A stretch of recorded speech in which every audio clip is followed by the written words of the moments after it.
He's so bloody fast, this car. It's a very long season, very tough season. Anything can happen.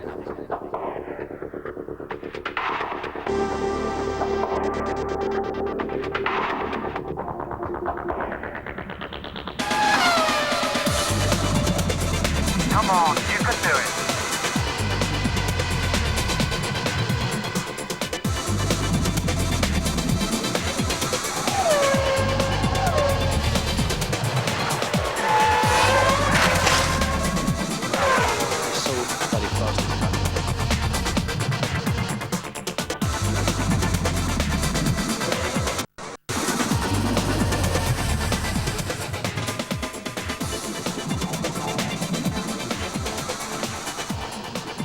In 1999, Ferrari were dealt a severe blow by the loss of Michael Schumacher after his accident at Silverstone.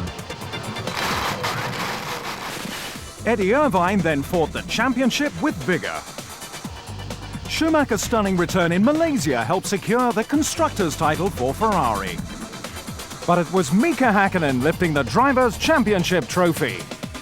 Now the battle is revived. He looks to 2000 for his third consecutive world title. Just have to take it easy. Schumacher endeavours to become the first Ferrari champion since 1979. Drive fast, don't crash. Brazilian Rubens Barrichello takes the second seat at Ferrari, moving from the now obsolete Stewart outfit. If I can fight to be on the podium, but to win the race, they're gonna go mad.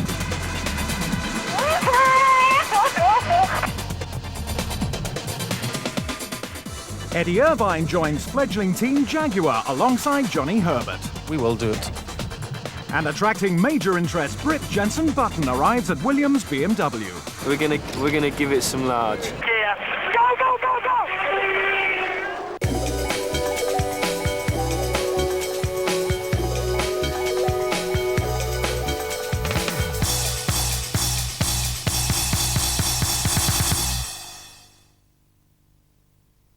The winter break over, Australia is the first to witness the culmination to months of testing. Expectations are high for the opening qualifying session of 2000.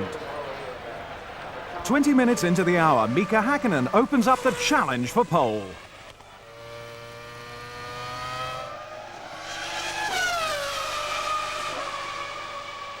McLaren still look like the team to beat. A confident David Coulthard is also on the pace, yearning for his first world title this year. Michael Schumacher was equally as fast in the morning's practice and is eager to regain that speed in qualifying. New Ferrari driver Rubens Barrichello also responds to the McLaren's time until he makes a critical error. After smoothing out understeer problems, Häkkinen re-emerges a fraction faster than his teammate. Schumacher begins a lap in the closing stages. This is his last chance to gain pole. After a promising final run, Coulthard throws it all away at turn 15. The accident brings out red flags and ruins what may have been Schumacher's best lap. A delighted Mika Häkkinen escapes with pole position.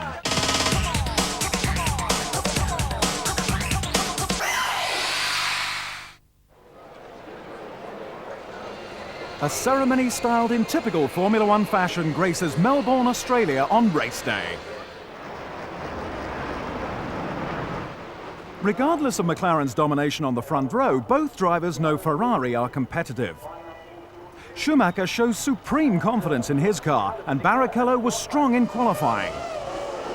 As the race gets underway, both McLarens make an excellent start. The Ferraris jostle for position with Heinz-Harald Frentzen and Jarno Trulli. Sandwiched between the two Jordans, Barrichello is relegated to fifth by the first corner. Schumacher slots in behind Coulthard, while an impressively quick Frentzen takes fourth. The rest of the field runs side by side.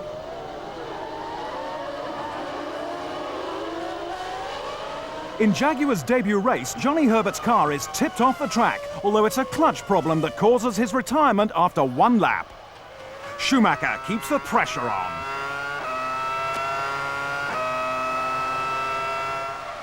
His pitboard reveals how close the German is to Coulthard. Competition from Frentzen is left behind as all three front runners streak ahead. Overtaking opportunities are few and far between at Albert Park. Pedro de la Rosa puts a good move on Irvine at the end of lap 2. Unfortunately, the achievement is short-lived. 4 laps later, the Arrow suffers front suspension failure and hits the wall. Attempting to avoid the crash, Eddie Irvine loses control of his Jaguar, stalling in the spin.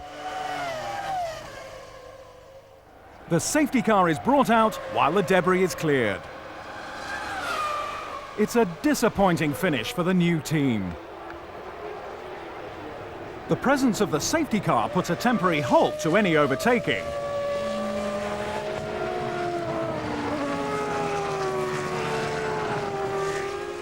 At the restart, Coulthard makes an early pit stop, his McLaren misfiring. A small fire igniting under the engine cover goes out as he pulls away, but jeopardizes his race. Mercedes Motorsport director Norbert Haug sees the Scot manage just a few corners before the car retires with pneumatic valve failure.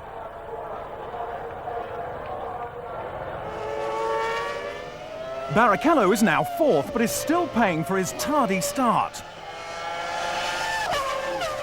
More drama for McLaren as smoke pours out of Häkkönen's Mercedes engine. Schumacher's prayers have been answered.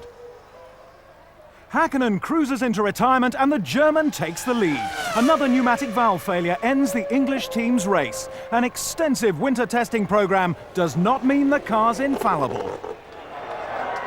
McLaren's misfortune gives Schumacher a golden opportunity to win. The German is unlikely to let it slip through his fingers.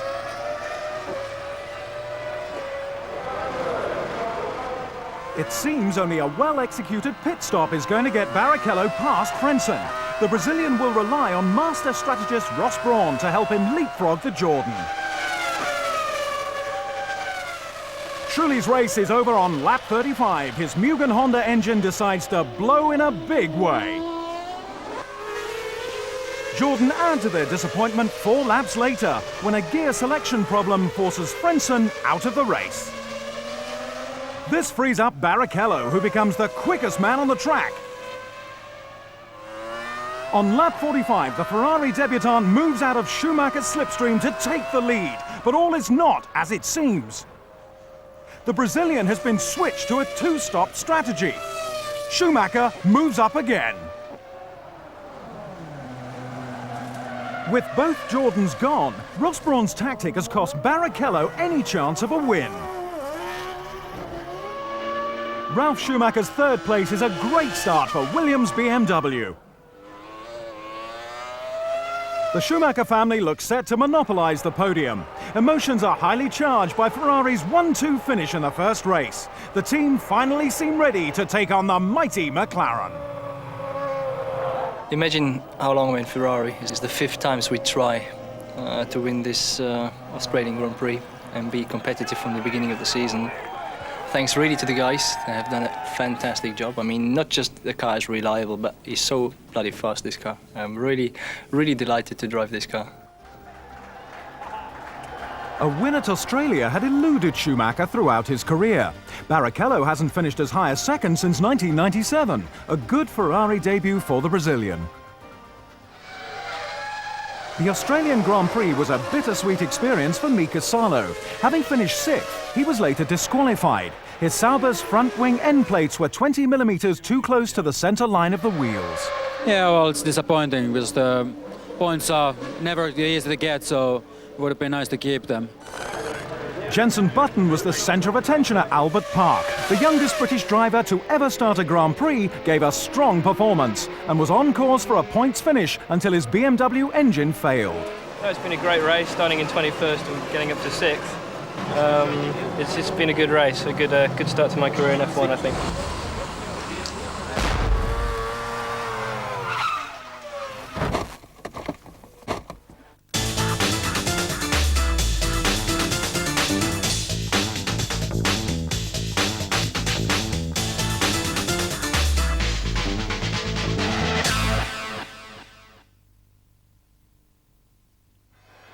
Brazilian Rubens Barrichello receives a warm welcome from Sao Paulo. For once, other top drivers are sharing the limelight. Barrichello ran second quickest to Häkkinen during the practice session, a performance he now improves on. Jarno Trulli also showed potential in practice, but he ends his first qualifying lap in the gravel, losing him precious time. There's no room for complacency in qualifying. Häkkinen feels a faster time is possible. Schumacher's comeback ends in some off-roading. The next car he sits in will be the spare. Turbulence from the cars creates a unique problem. Alesi is hit by a collapsed advertising hoarding, causing a temporary halt to proceedings. It's never over until it's over. So I think the important thing is just to be calm. You've got to look at highly motivated Barrichello, but Barrichello's only a tenth behind Michael, so Michael's more than capable of putting back the time. We've just got to be careful. Good advice from team boss Ron Dennis, but unexpected rain prevents any faster times being set. Mika can now relax.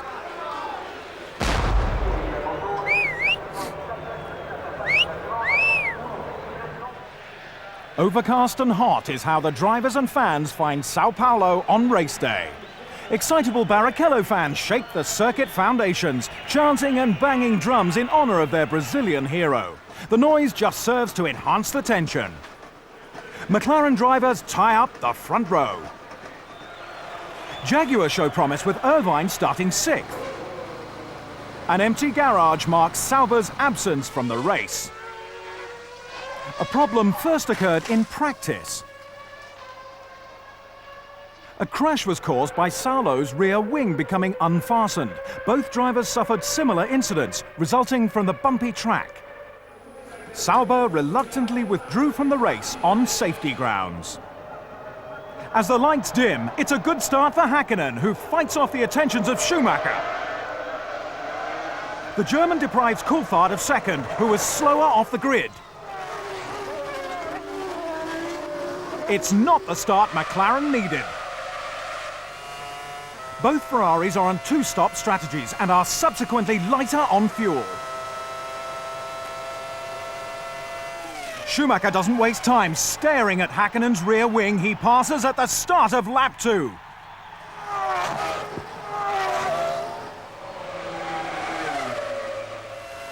Showing the same desire to get on, Barrichello makes a similar move on Coulthard. By the end of lap 2, the Brazilian is up into 3rd place.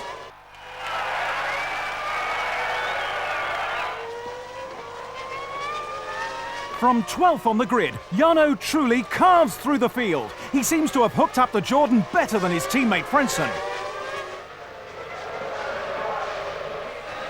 Schumacher consistently builds upon his lead, gaining the advantage before the pit stops.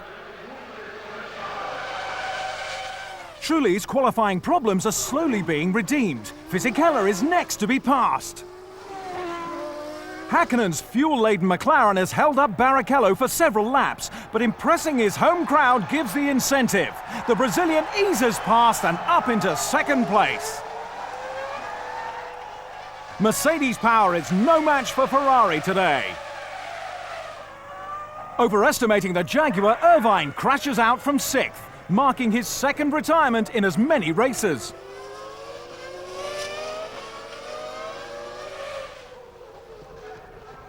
Despite an aggressive drive, Barrichello cannot catch Schumacher. On lap 27, his Ferrari is in trouble.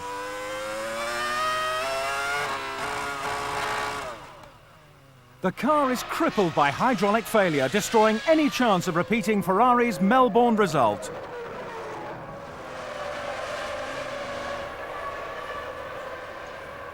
There's concern too at McLaren. Häkkinen, leading after Schumacher's first pit stop, pulls into the garage on lap 30 after his Mercedes engine dies. Schumacher regains the lead with no obvious challenger in sight. Having lost the use of 3rd gear, Coulthard can do little more than hang on to 2nd.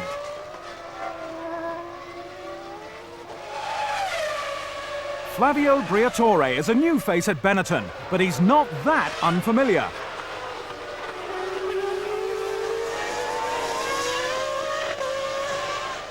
Frentzen is now fourth and ahead of his teammate. The Italian's charge was stilted when his new tyres failed to come up to pressure. Following his pit stop, Verstappen has dropped to 7th, a position Button also has his eye on.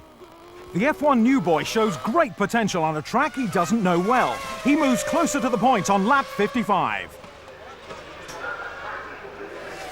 Since Häkkinen's retirement, Schumacher's minor concern has been falling oil pressure. The Ferrari survives to see victory, reiterating the team's competitiveness. McLaren take Coulthard into second, but must rectify reliability problems if they are to beat Ferrari this year. Thanks, guys. You have done a great job. Yeah, well done again, Michael. Great job. It was quite entertaining. I mean, it doesn't happen too often that you have between the leaders a real fight and overtaking, so I enjoyed that. It was a long time ago. Michael Schumacher shows star qualities yet again. Fisichella scores Benetton's highest result since Canada 1999. After finishing second in the Brazilian Grand Prix, David Coulthard was disqualified. Stewards deemed the McLaren's front wing was 7 millimeters too low. Our defence was the nature of the circuit, caused us to be outside the regulations. Clearly they didn't feel we had a strong enough case, so we have to live with that and make sure hopefully it doesn't happen again.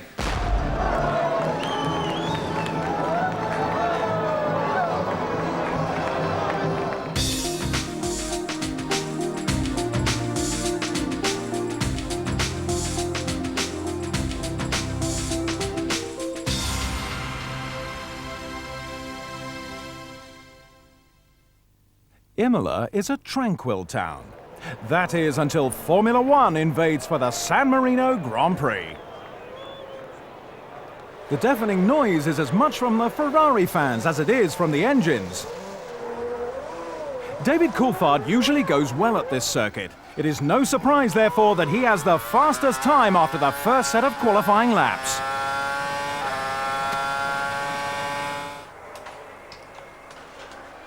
Mika Häkkinen attacks the corners and curbs. He's the only driver on soft compound tyres and is quicker through the sectors than Coulthard.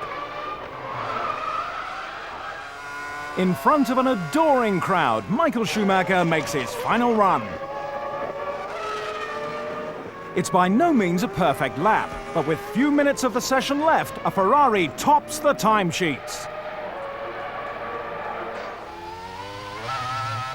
As the last minute ticks away, an excellent third sector helps Häkkinen back into pole position.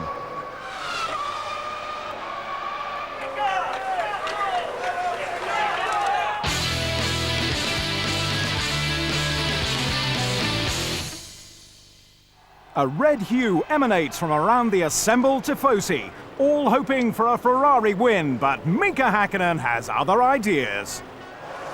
Engines drown out the crowd, and it's all systems go. Schumacher veers in front of Coulthard to compensate for a sluggish start. Häkkinen pulls clear of the squabbling pack behind. Blocked by both Ferraris, Coulthard has to back off, surrendering his place to Barrichello.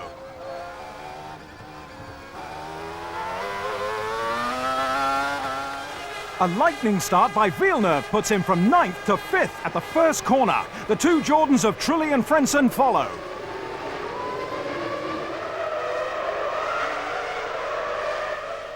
Four laps later, one Jordan is already in the pits. Frentzen's car jams in 6th gear, forcing the German into early retirement. Eddie Jordan relies on Trulli for results, but he's hard pushed to find a way past Villeneuve. Barrichello defends against Coulthard, who's eager to get going. Michael steadily pursues Häkkinen, but positions look unlikely to change. With most cars running the same strategy and overtaking so difficult, more is required to get ahead.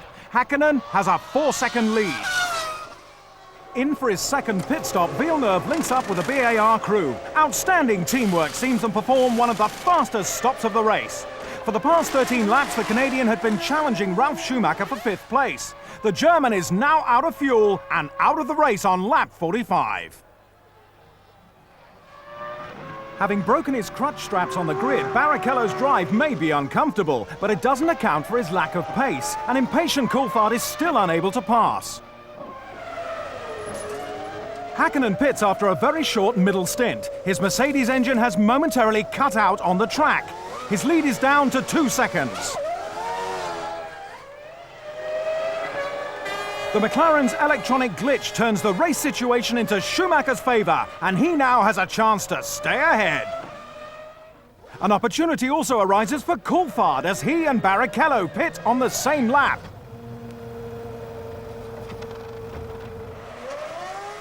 McLaren's service is faultless. Although it's incredibly close, Coulthard squeezes in front of Rubens, finally taking 3rd place from the Ferrari. Jean Todt waits on Schumacher, who has made good progress in the clear laps before his pit stop. The Ferrari is stationary for just 6.2 seconds. Ron Dennis sees it's enough for Schumacher to resume the lead. Hakkinen follows up some 3 seconds adrift. There's a distinct feeling of déjà vu. Schumacher leads for the 3rd consecutive race. It's now evident that there is damage to the McLaren's floor, sustained earlier when Hakkinen ran over debris. Despite this, he hovers over Schumacher's shoulder until the very last turn. Finishing a second behind, Hakkinen may have won if it weren't for the imbalance in his car. Instead, it's a dream result for Michael Schumacher and the fans. We did it for all the tifosis. I hope everybody is happy with this, as far as I saw outside. It looks like, so do I. Now we look forward to the next one. Well done, Michael. That's great. Very well done. Schumacher takes his 3rd successive win. 3rd time lucky for Hakkinen and Coulthard. Both reached the podium in San Marino. Mika Hakkinen was conspicuous by his absence from the championship points table. He now sits equal 4th, 24 points behind Schumacher. Ferrari also streak ahead in the Constructors' title, 29 points clear of McLaren. Imola took time out to acknowledge the 100th Grand Prix of Jaguar's Eddie Irvine and Jordan's Heinz-Harald Frentzen. The pair's debut in '94 and '93 was with the Sauber and Jordan teams. The FIA also announced a new ruling. We've said we're no longer prepared to accept speed limiters on the cars in the pit lane. It's going to be up to the driver to make sure he doesn't exceed the speed limit. We have reason to believe that the speed limiting devices were also being used to assist the cars at the start. The use of speed limiters is detectable as they open the car's fuel flap and illuminate the rear light. The same electronics could be used to simulate traction control.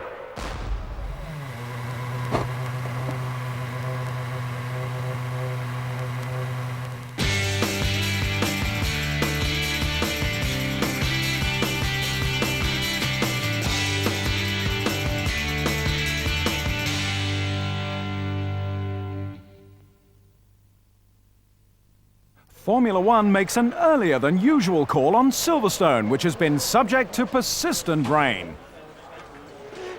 Exceeding Williams' expectations so far this season, all eyes are on Jenson Button. His first appearance on home ground begins well. Rubens Barrichello puts in some early runs and temporarily holds pole. As the damp track rapidly dries, Schumacher bides his time. Jordan have made small aerodynamic changes to their cars, which seem to benefit Frentzen. In the dying minutes of qualifying, Barrichello snatches back pole position.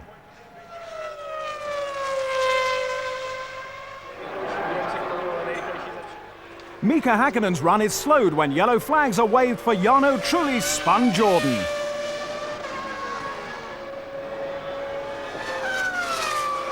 The Finn does not better third. Having waited so long for the best track conditions, Schumacher just fails to start another lap before the checkered flag. Ferrari's first 2000 pole belongs to Barrichello.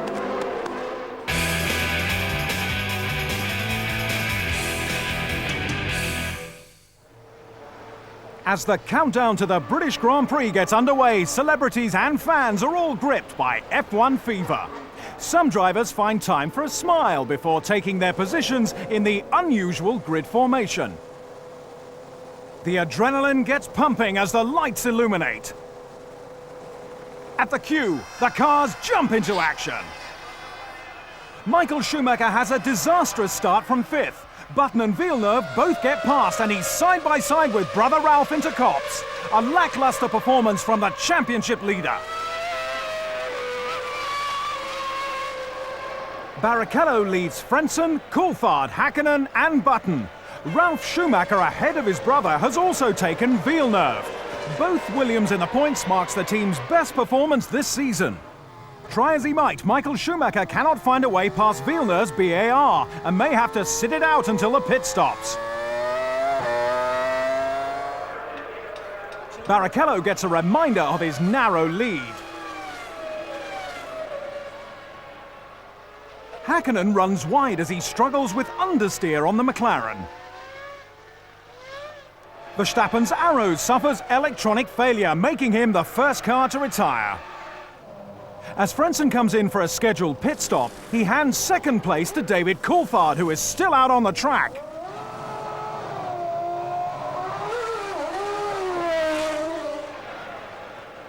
Exiting his own pit stop, Button also loses a place to his teammate. De La Rosa is also out with similar problems to Verstappen. The Arrows team can pack up early. Along the hangar straight, Coulthard closes in on Barrichello. He makes a lovely pass round the outside into Stowe.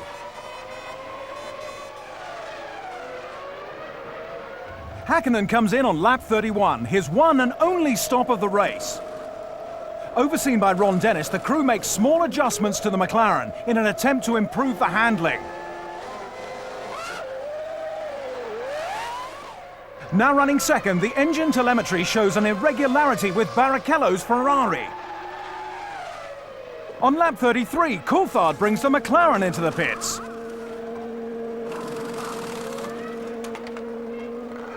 His 10-second stop hands the lead back to Barrichello. But 2 laps later, the Ferrari's engine momentarily cuts out mid-turn. As it kicks back into life, the car is put into a spin. Barrichello recovers, taking to the grass which is still waterlogged from the previous day's rain. His point-scoring potential looks bleak. When he does make it back to the pits, hydraulic failure spells the end of the Brazilian's race. Ferrari teammate Michael Schumacher takes over the lead. With clear track ahead of him, he sets some of the fastest laps of the race. Further back, Zonta makes a mistake at Stowe Corner. On lap 38, Schumacher is the last one-stopper into the pits. Although the teams get him away in 8.8 seconds, the German is passed in the pit lane, dropping him to 6th place. Eddie Jordan speaks with his driver Frentzen, who now takes over the ever-changing lead. In close formation behind Coulthard, Ralf Schumacher, Button and Häkkinen.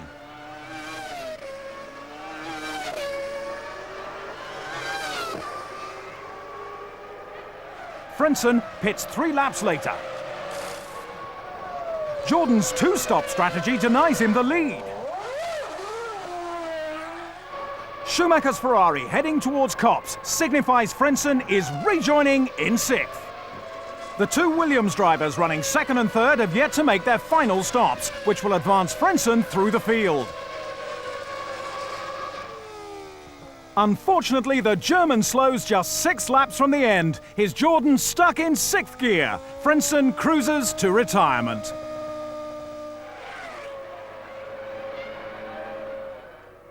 Disappointment too for Jacques Villeneuve, whose car is halted by transmission failure. Mika Häkkinen keeps the pressure on Coulthard to the finish.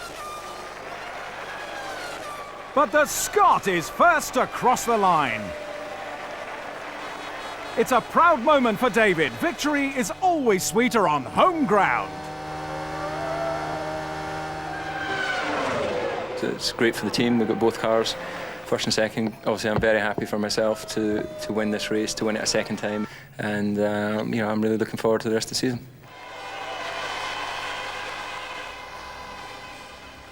Aptly, the British Grand Prix gives Coulthard his first win this year. Another Brit in the points, Jenson Button, puts in a good performance. The British Grand Prix was the victim of the most appalling spring weather. The torrential rain caused havoc for the drivers. With car parks and the circuit saturated, it was the fans who really suffered. I feel terribly sorry for the public. You know, it's, for us, we're professionals. The promoter, that's the risk they take. But the public, they shouldn't be subjected to this. I feel desperately sorry for everybody. It's a horrible, horrible piece of British weather.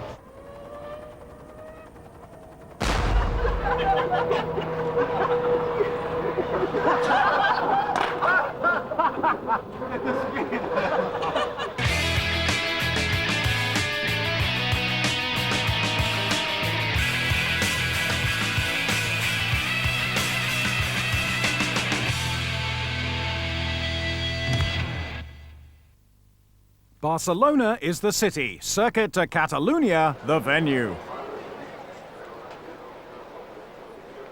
Spain gets a taste of Formula 1.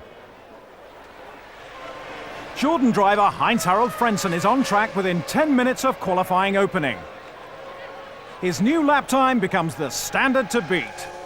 Williams technical director Patrick Head observes Ralf Schumacher's time through the sectors. He clocks up the fastest lap so far. Coulthard's McLaren is experiencing a fuel pressure problem. The Scot has to run with more fuel than normal. 4th becomes his highest position. Nearly 20 minutes into the hour, Barrichello takes the advantage to Ferrari. Häkkinen may be lacking rear grip, but he also squeezes a pole time out of the McLaren. Michael Schumacher times his flying lap to perfection.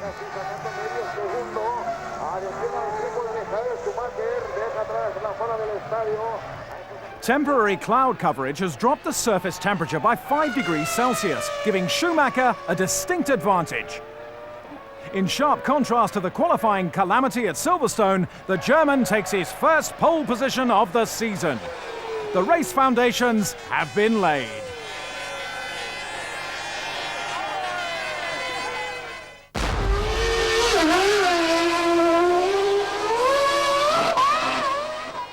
Sunday's conditions are warm and sunny, perfect for Formula 1 racing. A huge crowd prepares to watch 65 grueling laps of Catalunya. The technical nature of the track will make it a tough race for the drivers. Warm-ups complete and the lights are out. Schumacher applies a tried and tested tactic, veering into his rival's path. Häkkinen tries to outdrag the German into turn 1. The Ferrari star stays in front. His brother moves into 3rd from 5th on the grid. The former world champion leads from Häkkinen, Ralf Schumacher, Coulthard and Barrichello. Jean Alesi is struggling with a lack of rear-end grip, but it makes little difference as Pedro de la Rosa punts him off. Yet another retirement for Alain Prost's team. Michael Schumacher built up a comfortable lead over Häkkinen, and inspired Ralf Schumacher is routed to 3rd. What's more, the Williams driver seems to have no problem keeping a determined Coulthard at bay.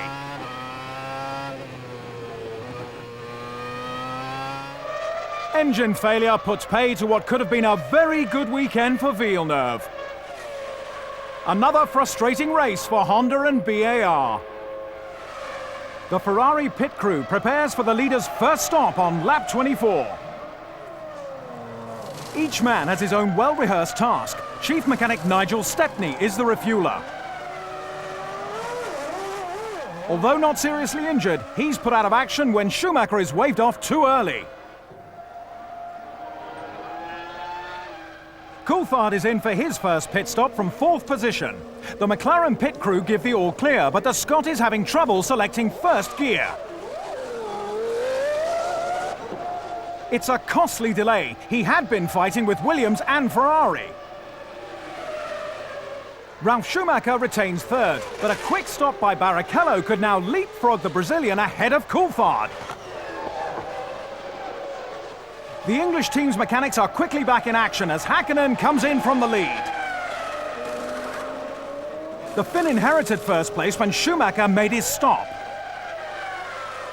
Unlike his teammate, the reigning world champion has no problems getting away.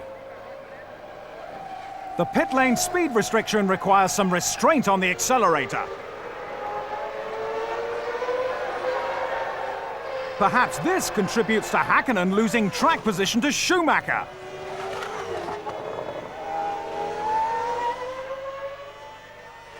With more than half the race still to run, the Finn is not deterred. He sets about catching the Ferrari and piling on the pressure. Other interest comes from Rubens Barrichello and David Coulthard, who both want 3rd place off Ralf Schumacher.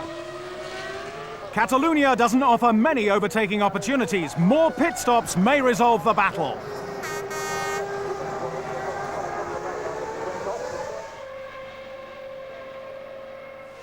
Häkkinen reels in Schumacher, but that's just the easy bit out of the way, as the Finn knows only too well.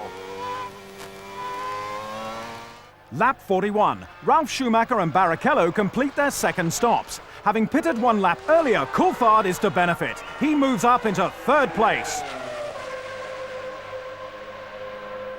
Meanwhile, Schumacher and Häkkinen are heading towards their pit crews. Minus Nigel Stepney, Ferrari are under pressure. The substitute fuel man has trouble engaging his nozzle.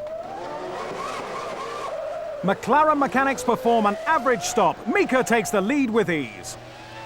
The significance of Stepney's absence is realized. Schumacher's race has been turned around. The German has got a lot of traffic in front of him and a fired-up David Coulthard behind.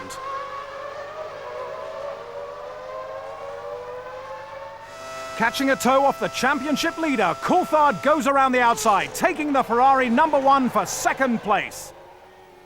A great piece of driving by the Scot.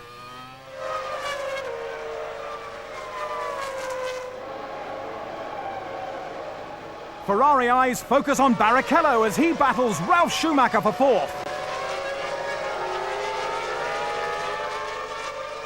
The Brazilian is struggling to get close enough to the German to attempt a passing maneuver.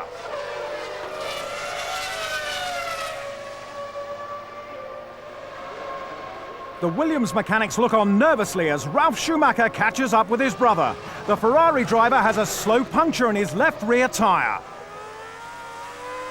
Michael Schumacher makes life very difficult for his sibling, allowing Barrichello to close right up. He seizes the moment and moves into 3rd position. Fantastic teamwork from the Ferrari drivers. There's more misfortune for Williams as Jenson Button retires from 6th. BMW engine failure takes care of the Brit just 4 laps from the end. Mika Häkkinen rounds the final corner of the Spanish Grand Prix. The Finn takes the checkered flag to the satisfaction of his colleagues. I don't know how I could explain it, how pleased I am. I'm just over the moon, or how you say it.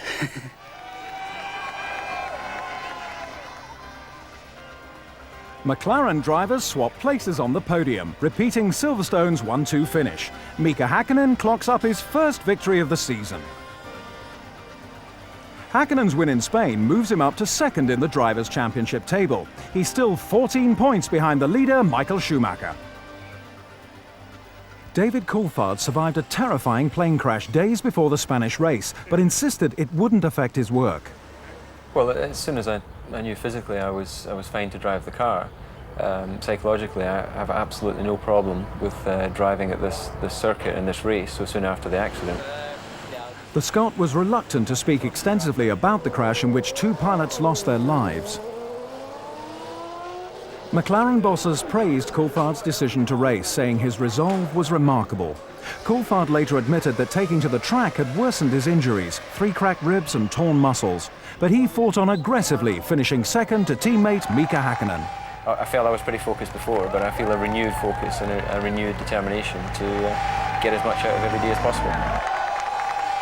A lot of people ask how race drivers can do things like driving after a plane crash or a car accident. Must a race driver be mentally something very special? Well, they have no brain, so it's very simple.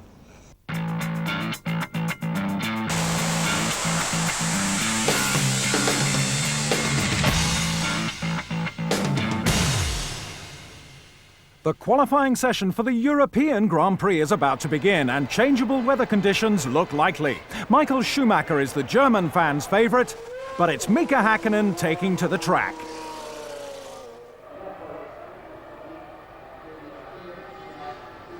The Finn is unhappy with the McLaren setup and works hard for a good lap. Technical director Adrian Newey is also concerned.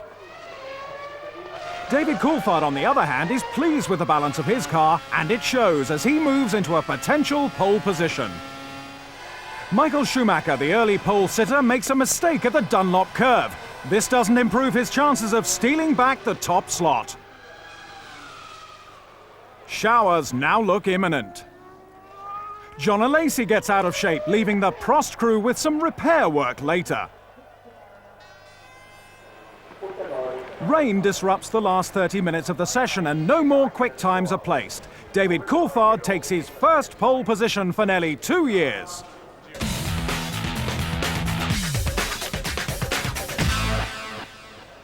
Grey clouds still hang ominously above the Nürburgring at the start of race day. But stormy weather doesn't deter the crowd. Even the German Premier shows up. David Coulthard can expect a tough start with Schumacher alongside him on the grid.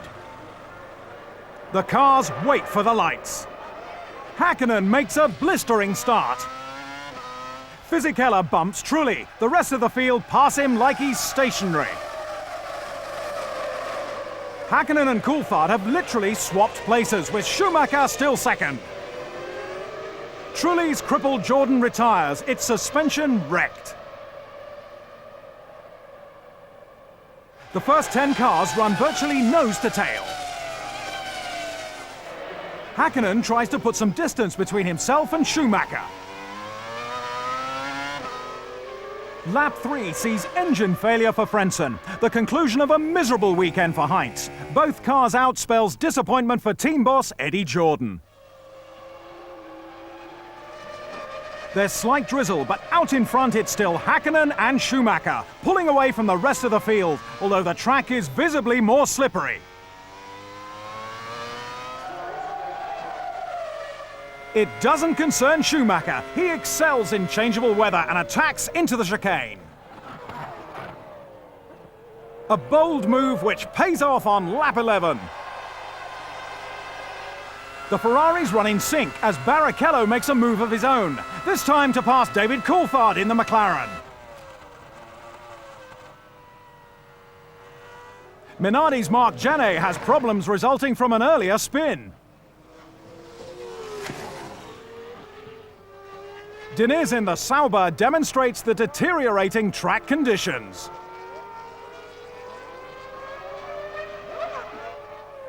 Activity in the Ferrari garage. There's a two-team battle brewing as Michael and Mika pit together on lap 15. For a brief moment, the race is out of their hands. It's Schumacher away from his marks first, rejoining the track and retaining the lead. He exits the pit lane just in front of David Coulthard.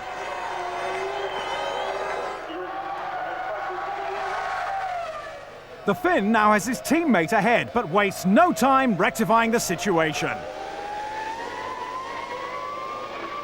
Häkkinen lies second, back in pursuit of the Scarlet Ferrari. Jos Verstappen and Eddie Irvine fight it out for 6th place. The Jaguar driver not willing to concede a championship point.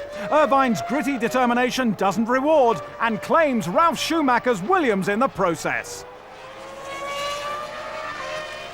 Irvine continues, but not for long.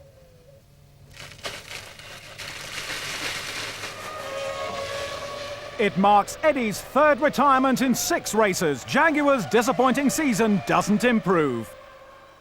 Another casualty of the collision, Verstappen's Arrows, has suspension problems, slamming him into the tyres. Barrichello is now charging. A 3-stop strategy was employed to compensate for his late switch to wets. Fisichella yields 4th place to the Brazilian. Schumacher in for his 2nd pit stop. Häkkinen inherits the lead with 32 laps remaining. The Finn needs to secure about a 30-second advantage before his own stop if he is to get out ahead of the Ferrari. The crew may be ready, but back markers have slowed Häkkinen's charge. He's only got 18 seconds over Schumacher when he pits on lap 45.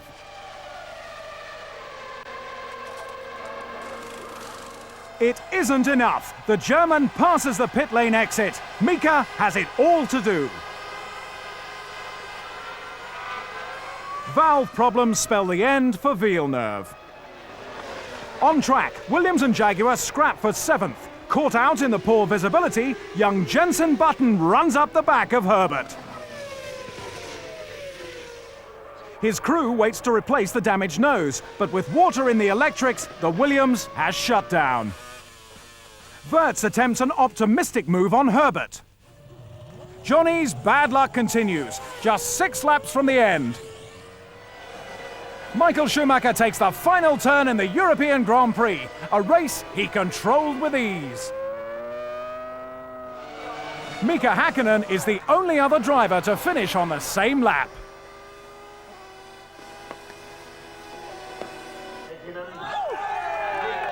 I was dreaming for it. Sometimes dreams come true, and obviously now we are in a very good situation. We have a strong car, we have a good team, and we have some points in advance.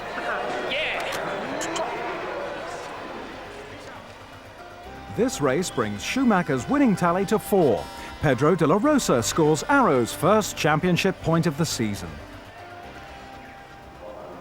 Prost driver Nick Heidfeld achieved his best ever grid position. Although only 13th, he out-qualified teammate Alesi. But it had all been in vain. The car weighed in 2 kilograms underweight. In this case, we have some new parts here this week, and they got the calculation wrong. The unfortunate Heidfeld was disqualified from the race. Jaguar driver Johnny Herbert made his 150th Grand Prix start, 11 years after his first season with Benetton. It feels like years, I have to say. It feels a long time, but it's good that I suppose that I've been able to do that many Grand Prix. Life with his current team isn't always easy. The cars have experienced difficulties in their first season. Sometimes Johnny's even had to push.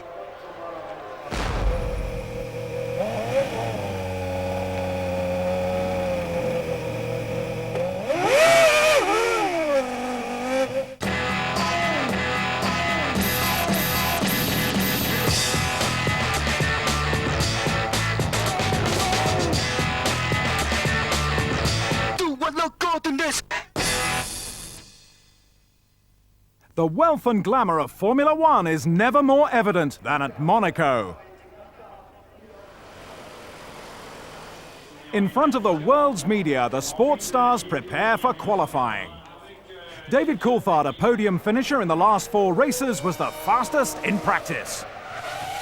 The Jordan team, opting for extra soft tyres, surprise everyone with their speed.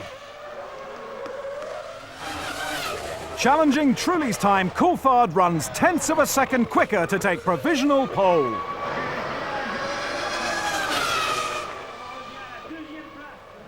Moments later, Michael Schumacher is on the track. Fortunate to avoid slower traffic, he goes quicker still. Jarno Trulli provides unexpected competition. The Italian sets the fastest lap on his third run. Now displaced, Schumacher is forced to work hard. Another clear lap sees him topple Trulli from the top spot, which is vital to a place like Monaco.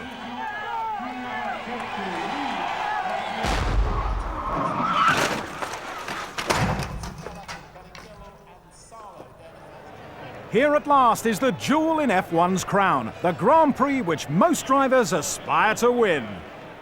Boris Becker offers tips on tennis before the McLaren duo prepare to race. Jarno Trulli appears quite bewildered by his place on the front row alongside Michael Schumacher. As the race gets underway, the top 5 drivers maintain their grid positions. Frentzen separates Coulthard in third from Häkkinen in fifth. Into Old Station hairpin, Jenson Button meets the arrows of De La Rosa. Despite the number of cars involved, only Button and De La Rosa have damage. The race is stopped on the opening lap and there's work to be done before the restart. Okay, we'll put tyres on that we can start the race from the end of the pit lane, Dickie. Stranded drivers race back to the pits and line up on the grid once more. Schumacher has another perfect start. Ferrari leads. Trulli, Coulthard, Frentzen, Häkkinen, Ralf Schumacher and Alesi. Häkkinen looks at passing Frentzen, knowing he has places to make up. McLaren are in a unique situation with both cars stuck behind Jordan's. Schumacher has it easy out in front, soon easing away from the rest of the field. To the Germans' advantage, Jarno Trulli successfully defends second place. David Coulthard finding it impossible to pass. Frentzen heads the next group, causing similar problems for Häkkinen.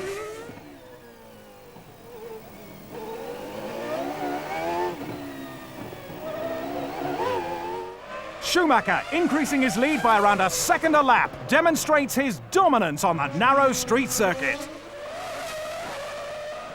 Lap 35, Häkkinen begins to slow. Ralf Schumacher gains a place while the stricken McLaren cruises to the pits. It's an unscheduled stop, but Mika clearly has trouble. A problem with the brake pedal is the cause. Once remedied, Häkkinen rejoins the race, albeit further down the field. Attempting to avoid Häkkinen as he exits the pits, Ralf Schumacher rams the barrier at Saint-Devote.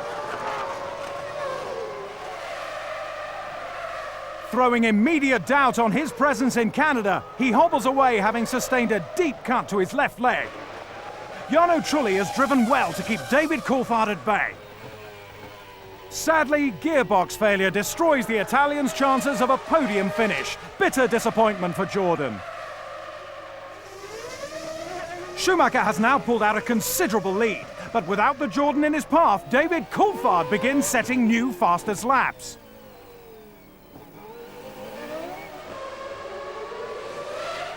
The McLaren isn't the only worry. Schumacher's car looks damaged.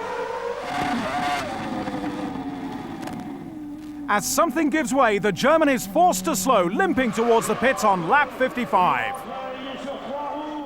Unfortunately, the car is doomed. The suspension broken through overheating caused by a cracked exhaust. While David Coulthard takes over the lead, Häkkinen moves nearer to the points.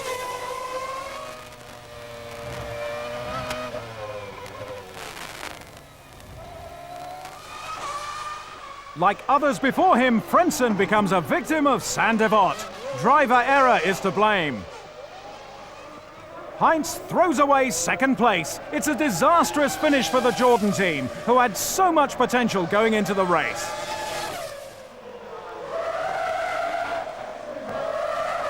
Barrichello benefits from Frentzen's retirement, with Fisichella close behind in third.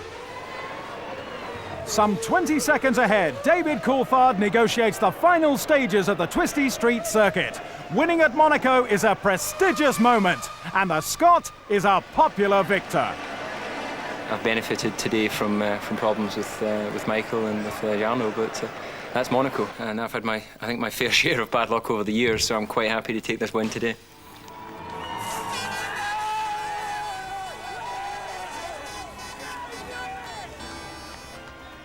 Until now, David had only finished in the points at Monaco once before.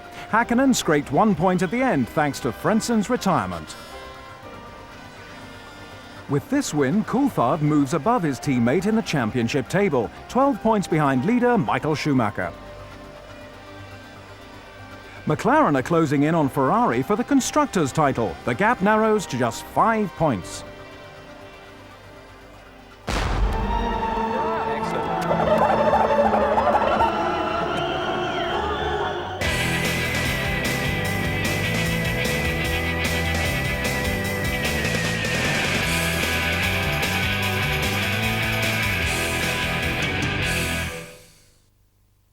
Alongside the St. Lawrence River, Canada's Grand Prix circuit holds the season's 8th qualifying round. Schumacher and Häkkinen's desire for pole position is probably equalled by Jacques Villeneuve, who's on home ground. But the Ferrari's straight-line speed will be hard to match. Häkkinen has the potential. A faulty shock absorber doesn't hamper his early run. Then Coulthard emerges as the man to beat him. Villeneuve is resolute and manages 6th position. McLaren lose out to Schumacher as pole is exchanged again. On his last flying lap, Coulthard goes quickest by 9 thousandths of a second. But McLaren barely have time to celebrate. Schumacher snatches pole position in the final moments. Well done, Michael. That was great. Fantastic effort.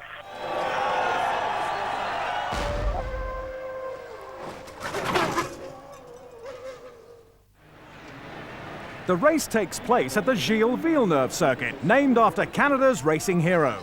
Ralf Schumacher has passed medical examinations on his leg and is fit enough to race. Seconds before the formation lap, David Coulthard stalls his McLaren. Mechanics fire up the Mercedes engine, but in contrast to the rules, they are still on the grid.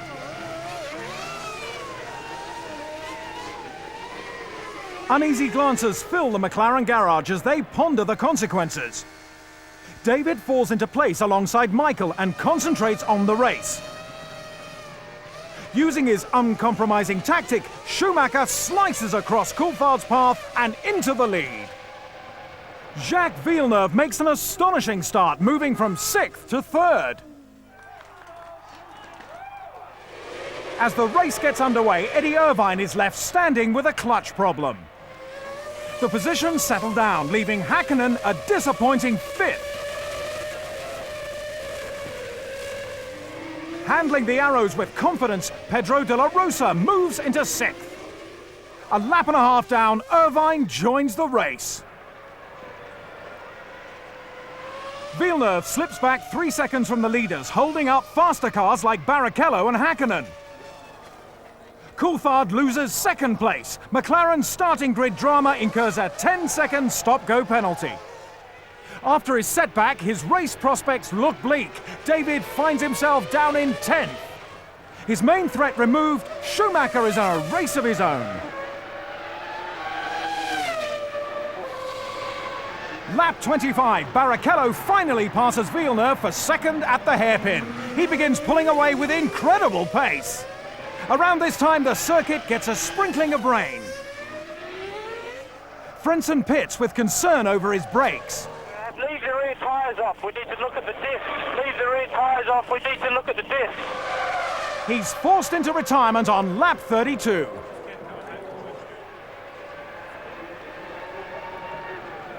Villeneuve fights to keep track position, but faces tough competition from Häkkinen. Once the McLaren gets ahead at turn 1, it immediately sets the new fastest lap.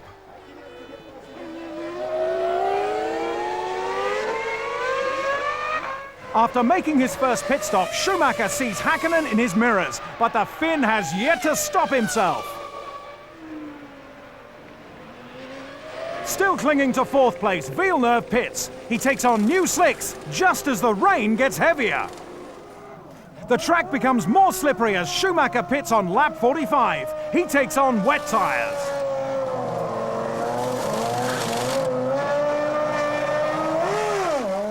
Directly behind, Barrichello queues for a set of wets after failing to swap during his first pit stop. McLaren experienced the same problem. Both their drivers are on slicks. Barrichello will pay for the extra stop. Had he remained on the track, his Ferrari would have been leading. He rejoins the race half a second behind Schumacher. In from fourth place, Häkkinen also gets tyres to suit the bad weather. As conditions worsen, drivers struggle to stay on the track, Schumacher being one of them. The excursion through the gravel does no harm to his lead.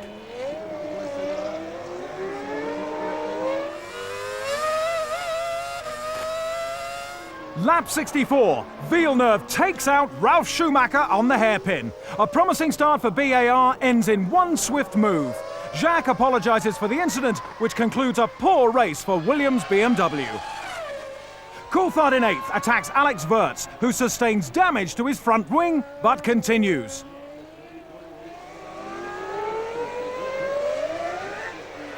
During the last few laps, Barrichello carves into Schumacher's lead. The German is nursing a suspected rear brake problem, but team orders prevent the Brazilian challenging the Ferrari #1. With barely a tenth of a second between them, it's a rewarding finish for team principal Jean Todt. Fisichella secures a superb third, while Mika Häkkinen settles for fourth. The team obviously asked him to slow down and not try to push too much, because I couldn't push anymore, and thanks to Rooms he did. He played very well, and we both finished safely the race first and 2.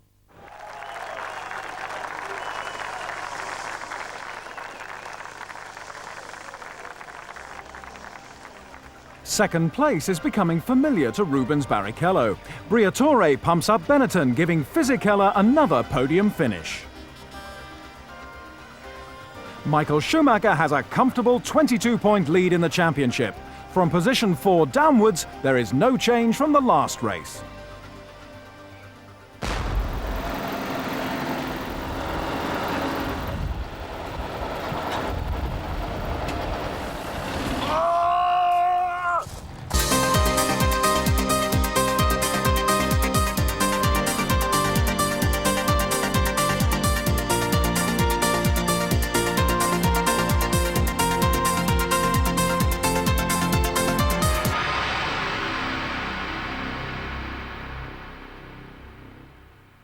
Qualifying is about to commence in Magny-Cours, France. Barrichello's Ferrari takes to the track and laps 3 seconds quicker than the early pace setters. Local favourite Jean Alesi drives his Prost to the limit, setting a good opening time. Erja Häkkinen looks on as husband Mika makes a bid for pole, but he's unable to beat Barrichello's time. David Coulthard's McLaren has endless problems. Michael Schumacher on his first run out just completes the fastest lap before yellow flags are issued. Coulthard sets a time in Häkkinen's spare car, but comes back for his own now-repaired McLaren. With the clock ticking, David feels the pressure.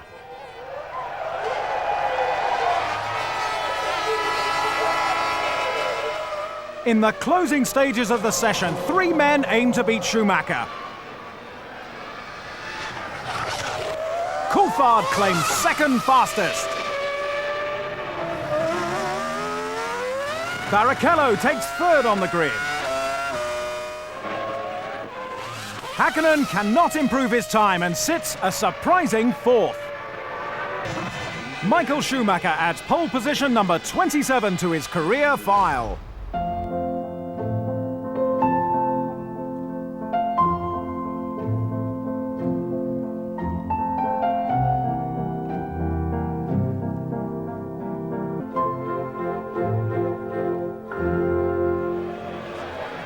Magny-Cours is set to embrace the season's 9th race. Michael Schumacher can feel confident about his place on the grid, but the McLaren pair are both hungry for maximum points. With just minutes to go, it's time to shut out the noise and find deep concentration. Cars away from the grid. Schumacher slices across the front of David Coulthard. He eases off the gas, which allows Barrichello through. The rest of the pack fall into position behind. Ferrari's first and second, McLaren third and fourth. Jacques Villeneuve moves from 7th to 5th and Frentzen up to 6th. Prost driver Nick Heidfeld puts teammate Jean Alesi into a spin on the Adelaide hairpin. Alesi recovers 4 places down. Coulthard lines up to attack Barrichello. Eventually getting the power down, he slides through in hot pursuit of the other Ferrari. Lap 24 and the race leader is into the pits. Coulthard, yet to make his first stop, takes control at the front.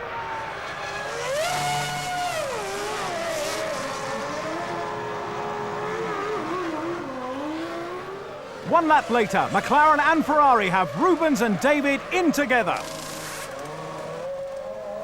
McLaren are quick, but Coulthard does not have time to exit the pit lane before Schumacher passes. The Scotsman reclaims second with Michael in his sights. Barrichello loses out behind, rejoining 4th behind Hakkinen. Coulthard strikes into Adelaide hairpin, but Schumacher refuses to move, forcing him wide. David sees red, expressing his feelings in no uncertain terms. Jean Alesi, under attack from Wirtz, is also on a short fuse, but the failed move is at Benetton's cost. With 33 laps remaining, Ferrari still maintain the lead. Both McLarens are now breathing down Schumacher's neck. Driver and pit wall communication halts while Coulthard concentrates on his next move. He dives down the inside as Schumacher turns in. There's barely a hair's breadth between them. Their tyres brush, but David is through. Hakkinen also takes a look, but doesn't gamble with his points. Lap 43, the pit crew's battle resumes. Michael and Mika in together. More than just a pit stop, this is the fight for second place.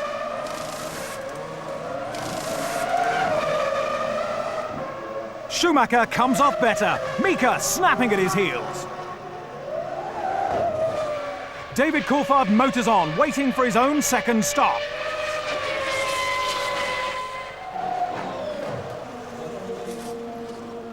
The McLaren team work to perfection.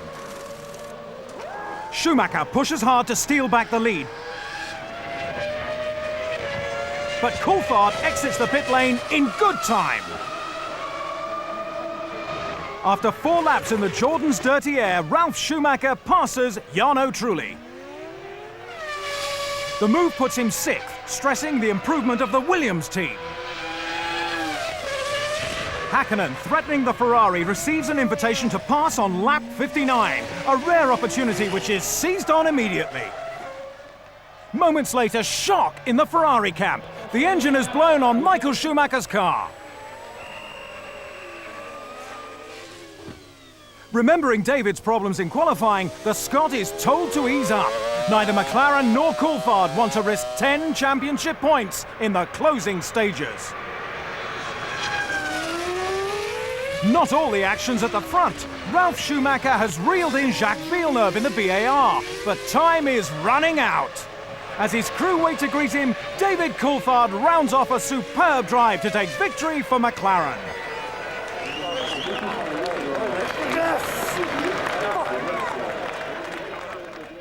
Well, I have to apologise for my hand gestures. That's not at all in keeping with the sport. But as you can understand, probably my emotions are running high.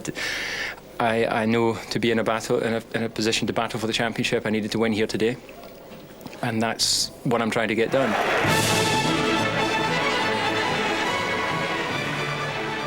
David Coulthard takes his third win, the highest number he has achieved in one season. BAR are in the points again, courtesy of Jacques Villeneuve. Jordan are pleased to have landed a works engine supply deal with Honda, suggesting the engine manufacturer's disappointment with BAR's performance this year. Obviously very happy for Eddie, a little bit disappointed for ourselves, but I don't think it's bad. I think it's probably good, and I think Honda will do an excellent job for the two teams. If I don't win a title with Honda, then I'm afraid it'll be a poor reflection on the team or myself in the future. In France, McLaren confirmed David Coulthard and Mika Häkkinen have been signed for 2001. First brought together in 1996, this marks a record-breaking driver partnership. I'm not nice, I want to win, and I've done it here today.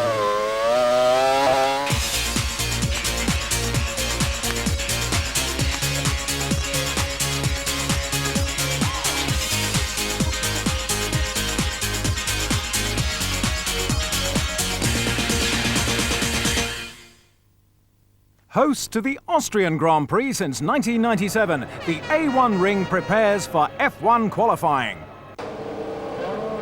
With rain threatening in the opening minutes, many drivers take to the track early.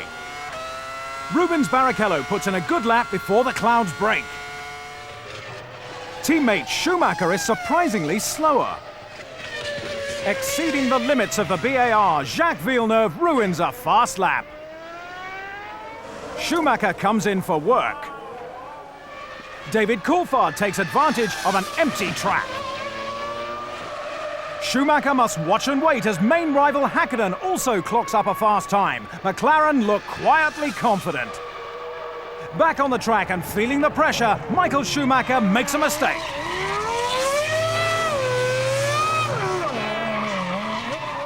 Mika's position is safe. Michael tries again, but the slide costs valuable time. The Finn is triumphant.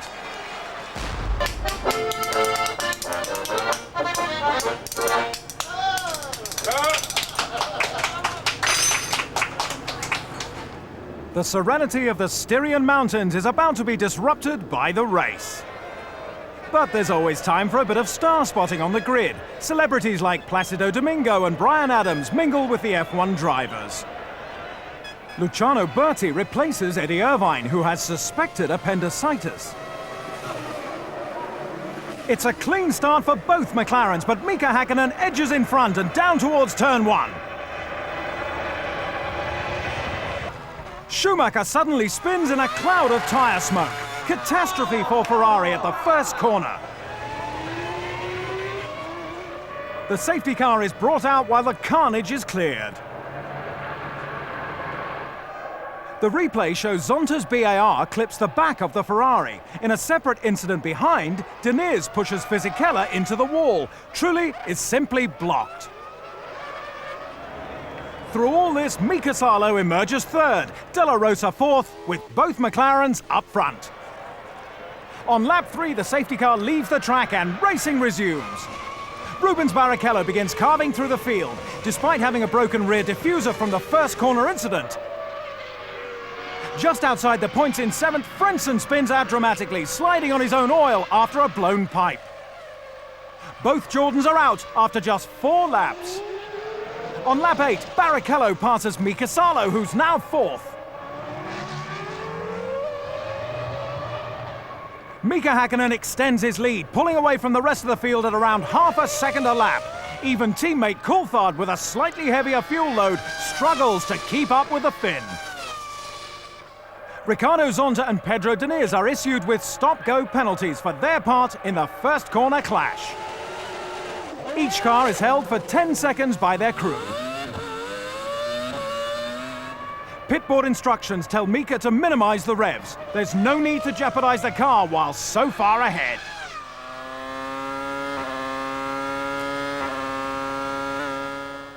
After running an impressive third, Pedro de la Rosa retires with gearbox failure. Häkkinen comes in for his one and only stop on lap 38.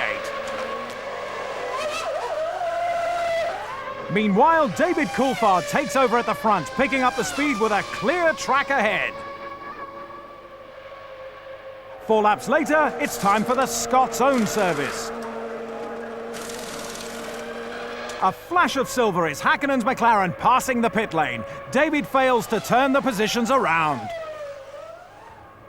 Häkkönen may now be unstoppable. Dejected Ferrari put their hopes in Barrichello, now running as high as 3rd. Prost teammates Heidfeld and Alesi execute the perfect crime, taking each other off. Much to Alain's distress, it's not their first collision this season. Barrichello's late pit stop on lap 46 gives the crew a chance to assess the damaged Ferrari. They find there's little they can do. Likewise, the Brazilian's teammate can do little about his diminishing lead in the points. Young English driver Jenson Button runs 5th on lap 53. He recovers the Williams after a short detour off track and holds on to his position. The Honda engine in Zonta's BAR gives up 12 laps from the finish. It ends a miserable race for Ricciardo. A flawless drive from pole position to checkered flag. Mika Häkkinen turns into the last corner. Laying to rest rumours that he's lost his motivation, the Finn reminds everyone why he's the reigning world champion. Now, early on in the race, you received a shift rev sign from your pit. What was that? Basically, it means it's no point to rev the engine in the maximum RPM. So you don't have to take everything out of the engine. In that point, personally, I was not sure exactly was there a problem, or did they show me just it was no point to push. So automatically I did drop to RPM a couple hundred revs.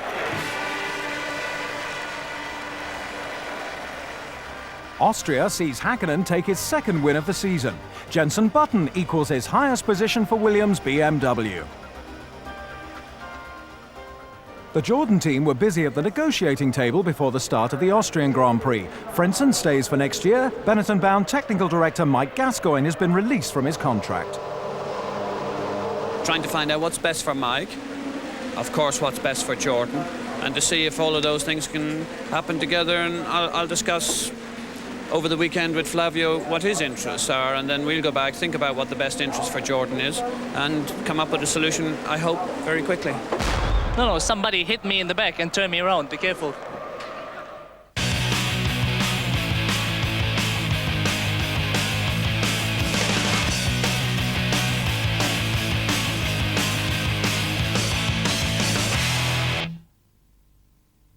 Rain is the word on everyone's lips in Hockenheim. Light showers have already dampened the circuit. Every car aims to set a quick time in the opening minutes.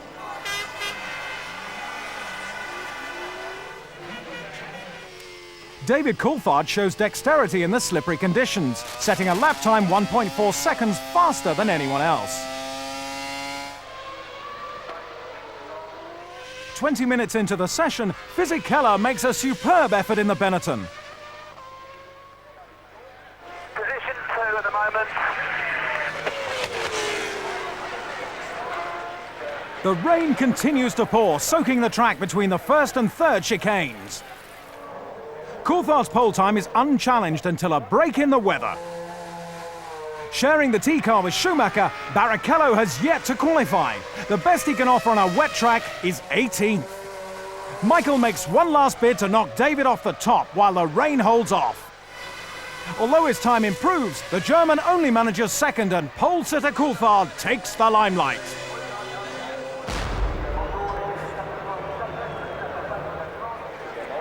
Hockenheim's weather is about as unsettled as the myriad of German fans turned out to see Michael Schumacher at his home race.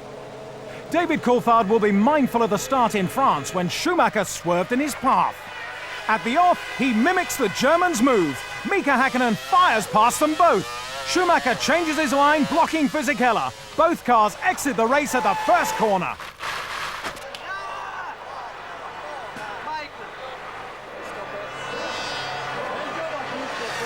Häkkinen leads Coulthard and Trulli. From the back, Barrichello positively flies.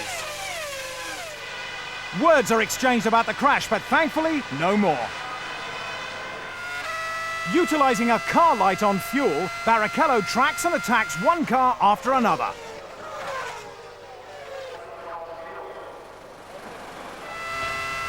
Eager to advance before his first stop, he makes easy work of De La Rosa in the arrows.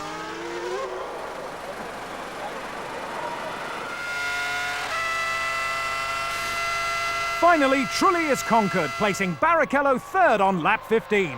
The leaders will be harder to catch.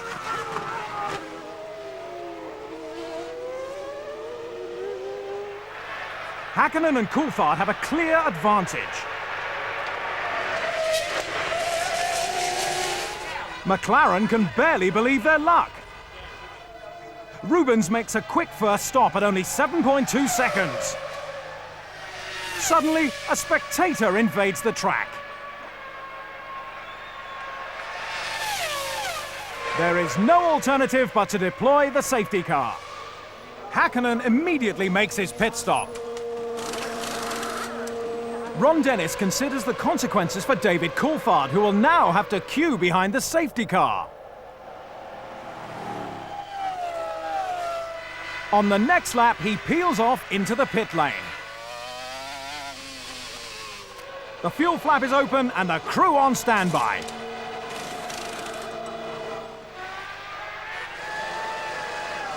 David selects first gear and moves off his marks. He clears the 80-kilometer speed restriction and accelerates back onto the track. His mechanics have done all they can for now. The strange knock-on effect of a lone protester is that Coulthard drops from second to sixth. Ahead of him is his teammate Trulli, Barrichello, De La Rosa and Frentzen. On lap 29, the safety car leaves the track and racing resumes. Häkkinen wastes no time putting distance between himself and the rest of the field. Crucial while every car is in such close relation. De La Rosa, Zonta and Verstappen all manage to lock up, but to no ill effect. Attention again turns to Barrichello. He benefited from making his second stop when the safety car came out. Ahead is Trulli in second, but he will have to pit once more. Nudged by Deniz, Alesi plows into the barrier.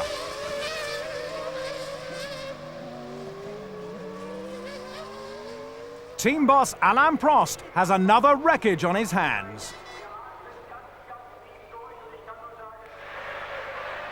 Pedro will do well to steer clear of Jean, who is understandably unhappy.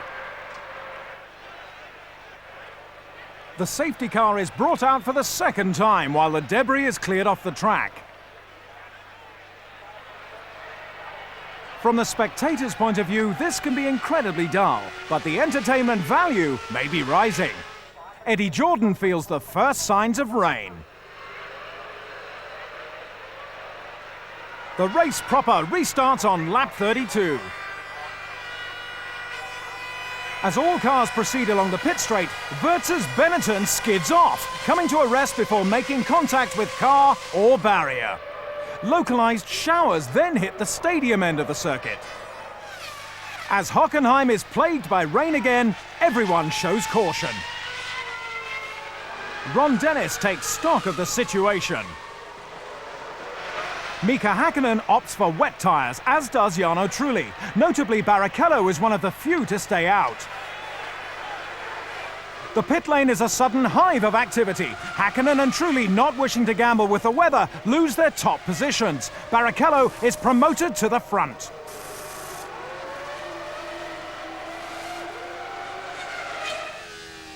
Teammates Villeneuve and Zonta collide. But both recover and continue. Barrichello remains on slick tyres and consequently leads the race. As the track still has dry patches, the Brazilian's lap times vary little from Häkkinen on wets.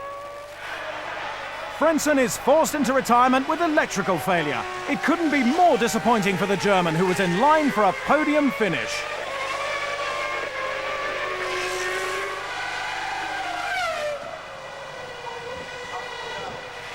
In the final stages of the race, Barrichello is a comfortable 12 seconds ahead.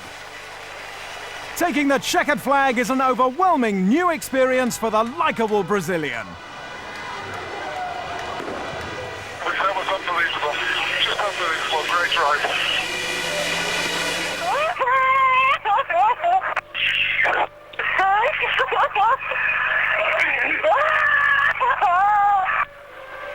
I was just thinking to myself, you know, that it has to be mine. I mean, yesterday was such a bad day, and it can be good. So let's make it as simple as possible. And I couldn't believe. I'm just, I can't believe my eyes.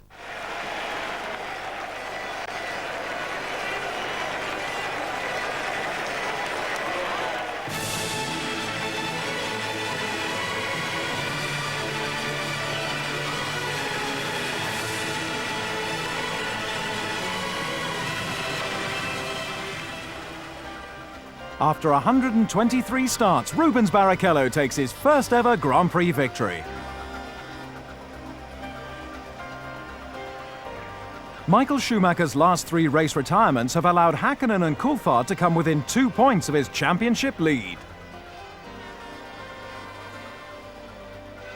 After a traumatic season and a half with BAR, Jacques Villeneuve surprised many people by signing a new 3-year contract with the team. A lot better to stay with people you trust and that you know it's going to work. But as far as winning is concerned, I think both teams could have been a viable option, and I'm positive that this team will do it. In the face of growing criticism from his rivals, Michael Schumacher defended his aggressive race start maneuvers. Don't put it like this, it's only me who is doing it, which is completely untrue. If you look through the field, you see many doing it. Huh? Yeah. And it happened to the same guys who now complain to me. They have done it in the past as well.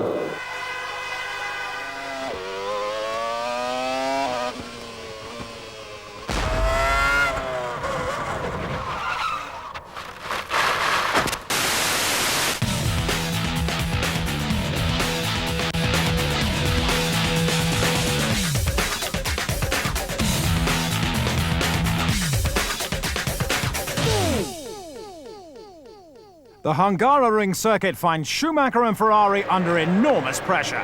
The German has not scored a championship point since France. Pole position today is crucial.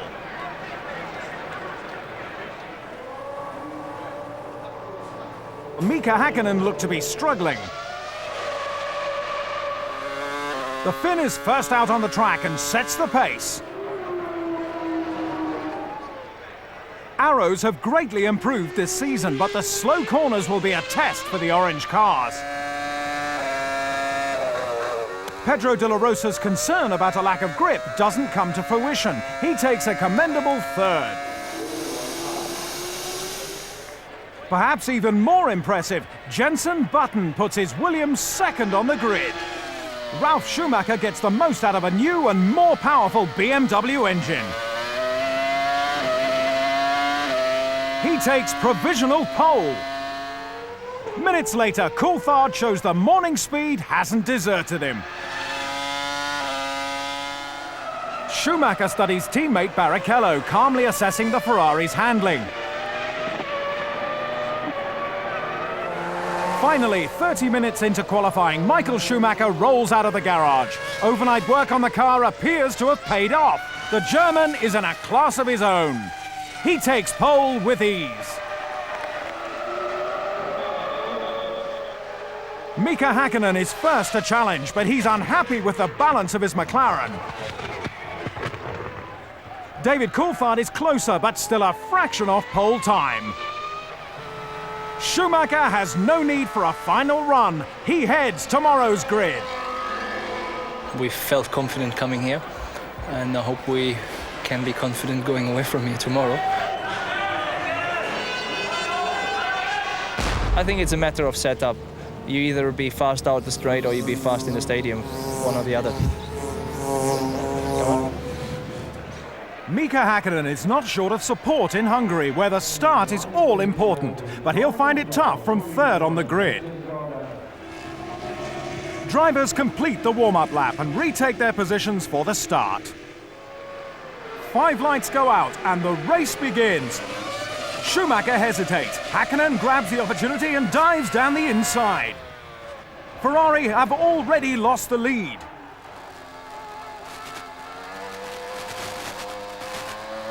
Coulthard wins third in a scrap with Ralf Schumacher, but otherwise the first corner is taken without incident.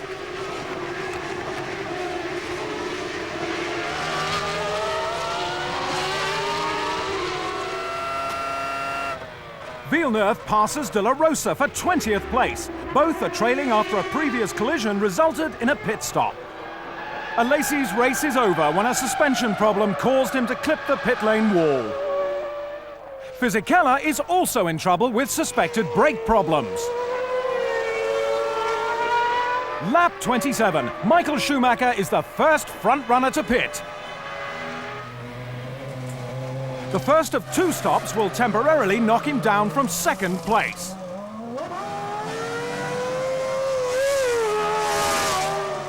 He exits the pit lane in 4th behind teammate Barrichello.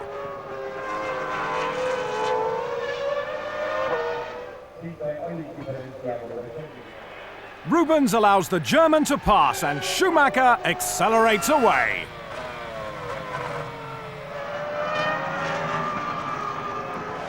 At the second round of pit stops, Coulthard aims to jump ahead of Schumacher.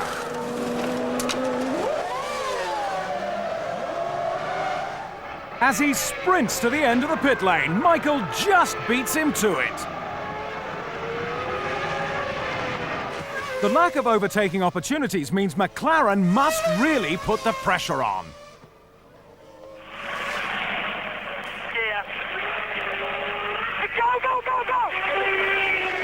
Exiting the pit on lap 55, Button is eager to slot back into 7th place, a position he's held for the last 23 laps. Unfortunately, the engine dies in the Williams BMW. Both Trulli and Irvine pass him. Standing head and shoulders above the rest of the field, Häkkinen steadies the pace in the last few laps. An efficient car and a master move at the first corner has effectively won him the race. A first-class victory for Mika Häkkinen.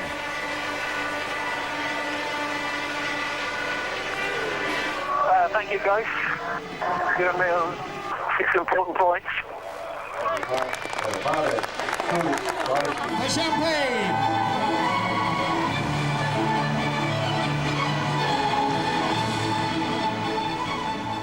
After race 12 of 1999, Häkkinen had 4 wins under his belt. This year, Hungary marks his 3rd. For the first time this season, a new name heads the drivers' table. Häkkinen moves 2 points above Schumacher. McLaren reclaim the lead in the Constructors' Championship. Jordan and BAR battle for 5th. BAR signs Panis for 2001. The best thing about Olivier's experience, I mean, he's 34 years old. He's been with Prost for many years, where he did very well. But especially what he's been doing with McLaren this year has been fantastic. And I think he's just matured brilliantly with the McLaren team. I'm very happy to come back for the next year for the race. And the choice with BAR, I think, is a very good choice. I'm very pleased to work with Jacques Villeneuve next year and the BAR team. I'm very happy. Giancarlo Fisichella is staying with Benetton for next season. It will be the young driver's 4th year with the Italian team. Mika, we know that you spent some time in holiday in Italy in the past. Is it a possibility to see you in the future more often in Italy, maybe in Maranello?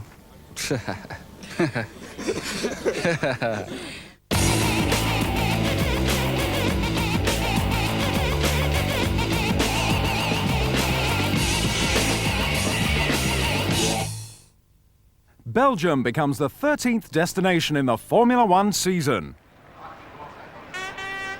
Many teams make major changes to the cars here to minimize the burden this circuit puts on their aerodynamics. The McLarens are well suited to the Spa circuit. Mika Häkkinen combined speed and smoothness to set pole time. The Jordan team also expect good results here. But even they are surprised when Jarno Trulli takes provisional pole. Frenson's chances are blown at the bus stop, hindered by David Coulthard. Barrichello is caught out at the same spot.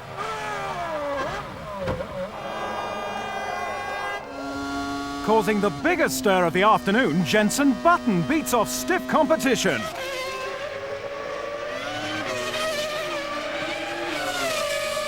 He qualifies his Williams third. Jean Alesi spins the Prost at the bus stop, causing Schumacher to slow on his quickest lap of the session. Häkkinen's new pole time is left unrivaled. Fisichella's Sunday's warm-up was more of a demolition derby.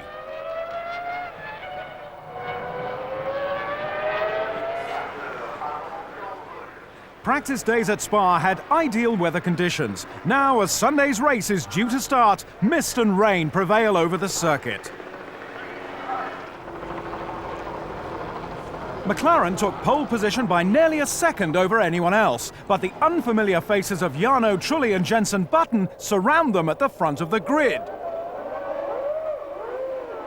Usual tension building is abated by news that the start will take place under the safety car. This is seemingly at the driver's request due to the wet track conditions.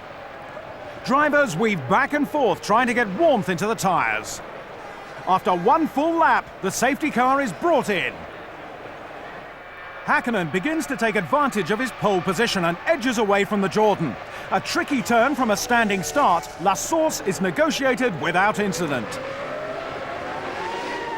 Drivers show caution in the fine spray, their visibility greatly reduced.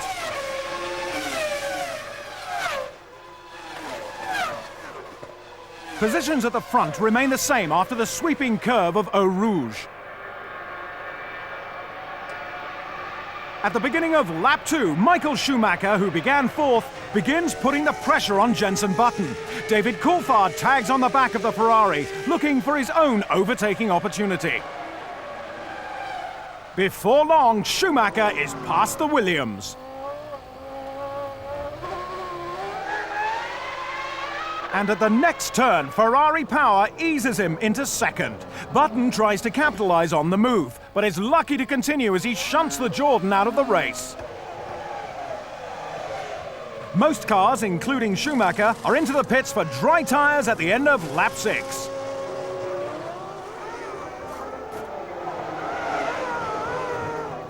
Häkkinen is the first McLaren in. Coulthard must wait another lap. Button's Williams also makes it to the pits. The McLarens are briefly first and second, with Schumacher closing in. Both he and Häkkinen are running dry tyres on a slightly damp track, and it's the Ferrari that's faster. McLaren are finally ready to give Coulthard a set of slicks, but staying out that extra lap drops the Scot to 9th. Häkkinen's lead looks secure until Stavlot.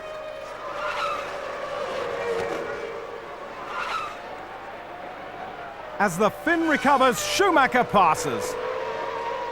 The Ferrari pulls away at immense speed. The race could be decided, but Häkkinen's determination is not waning and he puts in a charge of his own.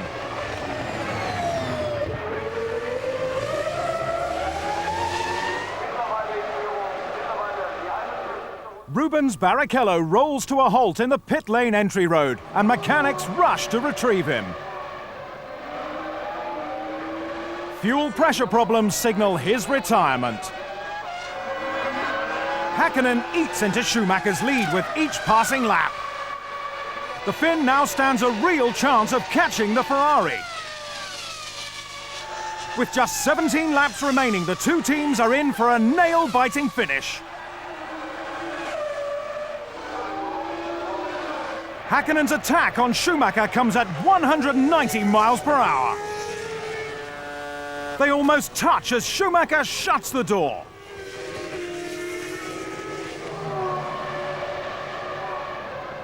Further back, Coulthard gets a run on Jenson Button. The Williams driver has raced well, but losing fourth means settling for 2 championship points. The leading pair approach Zonta as they near Les Combes. This is Mika's moment. As Schumacher veers left, Häkkinen veers right, passing them both. It's an outstanding move and the whole McLaren camp are elated.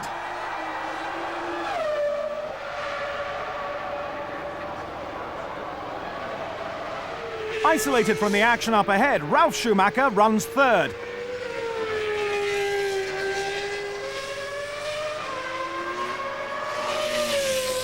Häkkinen leads the place buzzing after his overtaking manoeuvre. He takes it steady in the last 3 laps, but is soon waved to victory by the checkered flag. Ron Dennis is overwhelmed. Mika's sensational move will surely go down in history. I knew that way following Michael, you know, it's no point to try to follow him and then try to overtake him into the straight, because obviously he's not going to give me a room. It's correct? Yeah. So I took plan B and overtook the back marker and at the same time overtook to Michael. And it was great overtaking maneuver and I loved it. I'm not sure if the Michael did.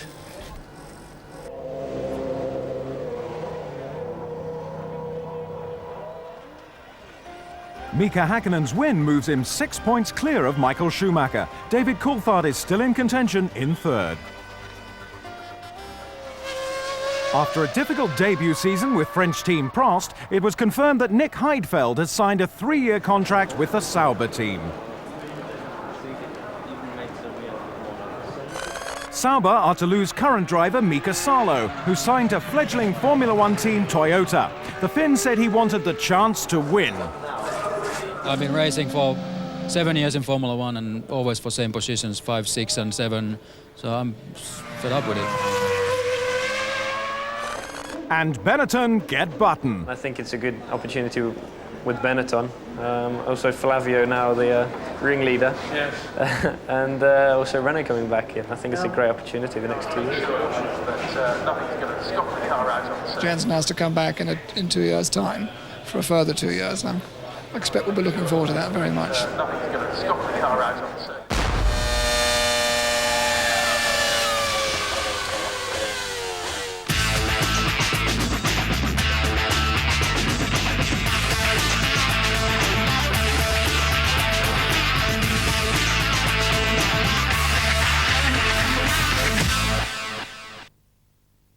At Monza, attention immediately focuses on the new tight right-hander that is turn 1. It should make the race start interesting, but some drivers have other things on their mind. Qualifying is about to begin and the track is opened. Barrichello is sporting a rear wing slightly different from Schumacher's car. He runs fractionally quicker than his teammate. Häkkinen's best lap is still marginally shy of pole. The Finn complains of understeer. Matching Barrichello's wing setup, Schumacher tries to better his time. And succeeds! McLaren are still problem-solving. But Häkkinen's next flying lap shows they still haven't found the remedy. So far, we haven't had very often this occasion, and obviously we're very glad that we're back on the road.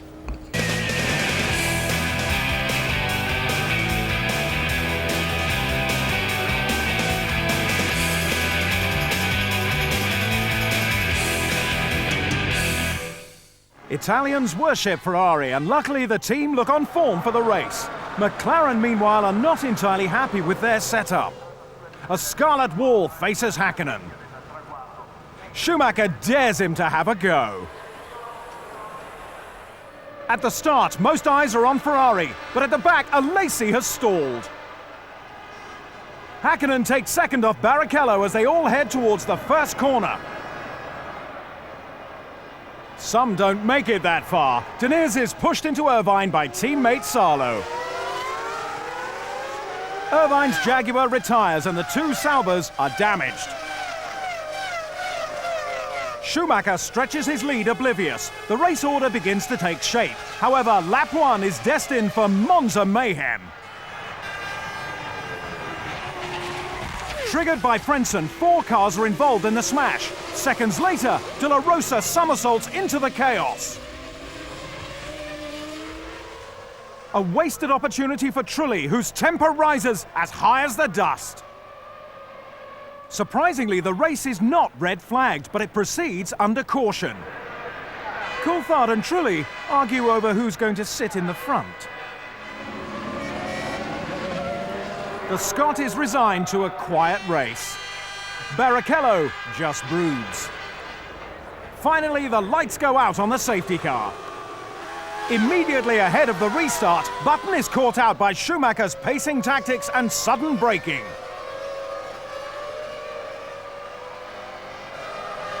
The Williams BMW receives damage after its scrape with the guardrail and doesn't turn into Parabolica.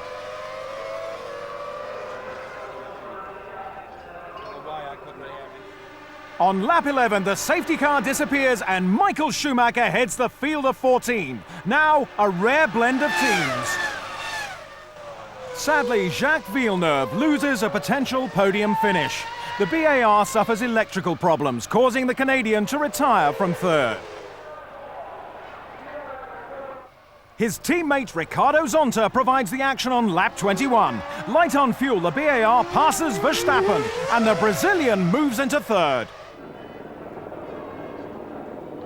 He pits 2 laps later for the first of 2 stops. By mid-race, the gap between Schumacher and Häkkinen has visibly grown. McLaren expected less tyre wear than Ferrari, which would have given an advantage. As it is, Häkkinen's running up to a second a lap slower than Schumacher. On lap 39, Michael is in for new tyres and fuel that will see him to the end of the race. The Ferrari's pit stop briefly hands the lead to McLaren, but after running 3 laps longer than Schumacher, Häkkinen also makes his one single stop.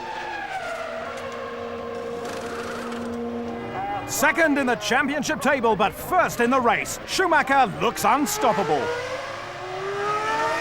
Häkkinen can't mirror the Ferrari's performance, although he does break down the gap. The Tifosi dream is moments away from becoming reality as Schumacher completes the 53rd and final lap. He crosses the line first for the 6th time this season. Yeah, fantastic drive, Michael. Perfect. Fantastic drive. Well done.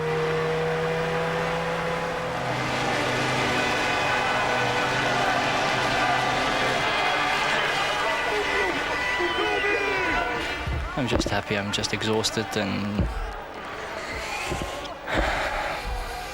yeah. I'm not sure if you're aware, but this is your 41st victory, which puts you in equal second all time with Ayrton Senna. Do those records mean a lot to you? Yes, it does mean a lot to me. Sorry.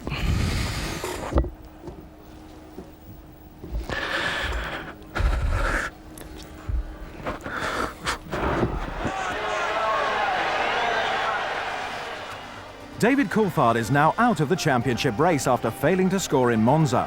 Schumacher revives his own title chances, moving within 2 points of Mika Häkkinen. The devastating accident at Monza's second chicane claimed the life of Fire Marshal Paolo Gislimberti. Despite receiving immediate medical attention, the Marshal died of injuries which he sustained when he was struck by debris. The only way really to feel sorry about everything there is to attend at the funeral and be there, give the relative the support.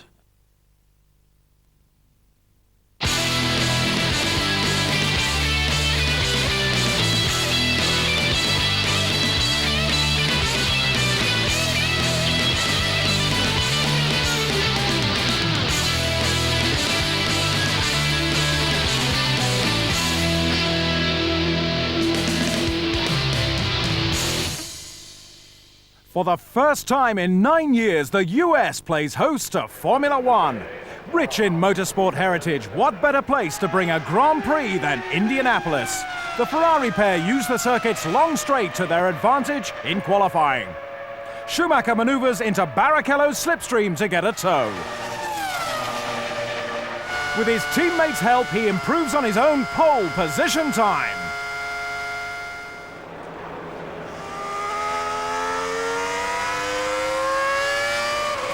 Häkkinen makes his final attempt to get ahead. The Finn knocks Barrichello from the front row but fails to take pole by 0.2 of a second. David Coulthard still has a run left. The McLarens take a tip off Ferrari, causing anxiety in the garage. The Scot takes the second fastest time. The Indianapolis grid is resolved. Schumacher in pole.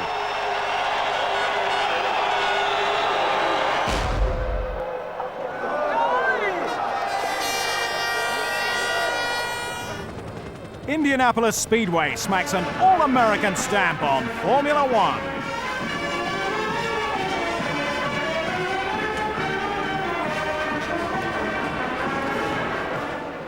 Headed by Schumacher, the grid is complete. All drivers try to anticipate the lights.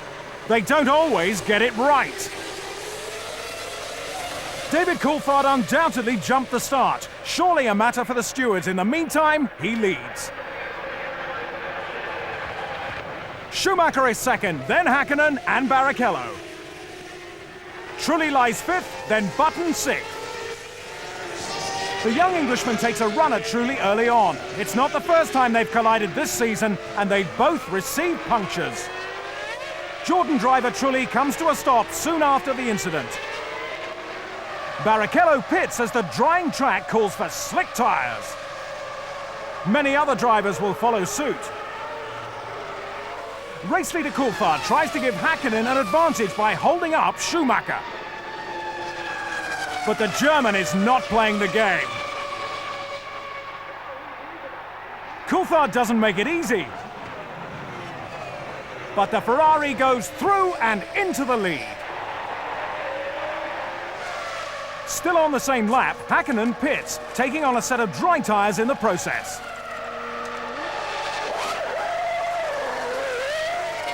He rejoins fifth behind Mazzicane's Minardi.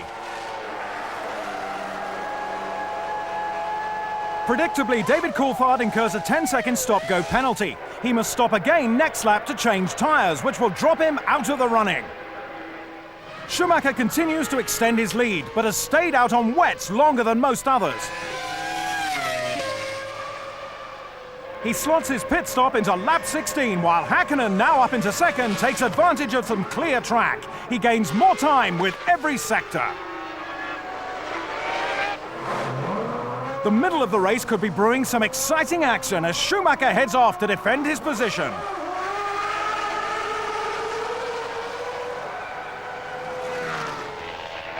However, engine failure spoils all the fun, a severe blow to Häkkinen.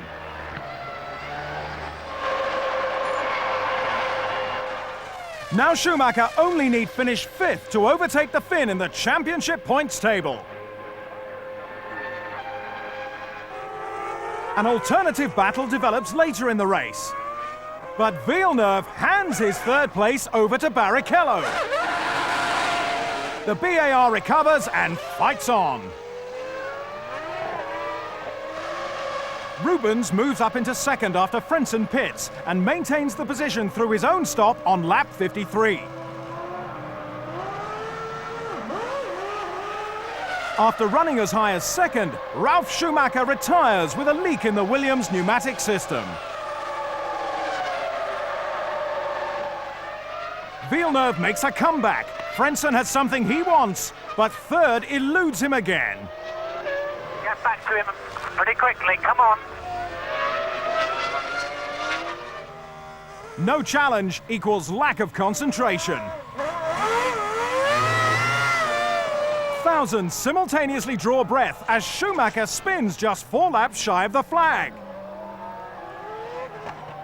The Ferrari lives on, acknowledging the wake-up call.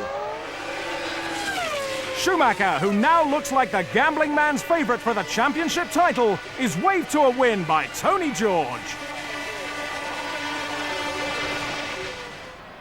It's the first time we've been here, and I guess nobody of us expected to have such a great welcome from the American fans, although it's probably not only American because they came here from all over the world. But seeing so many people here celebrating with us this victory, 1-2 for Ferrari, it's, yeah, the best. Schumacher surpasses Ayrton Senna's record number of wins. Senna coincidentally won the last US Grand Prix in '91.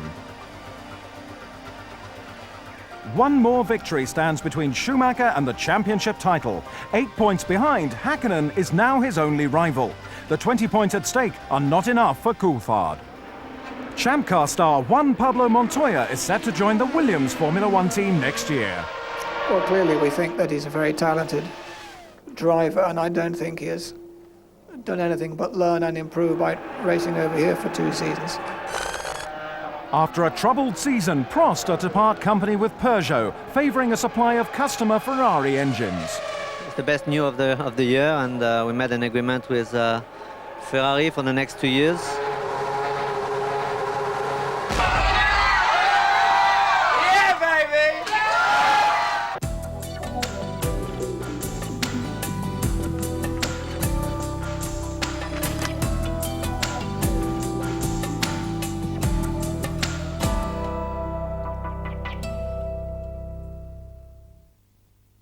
For Schumacher and Häkkinen, pole position at Suzuka will be the most important one they fight this season.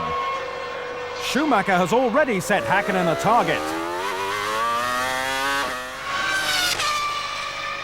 The Finn's lap is quicker, giving him provisional pole for the first time this session.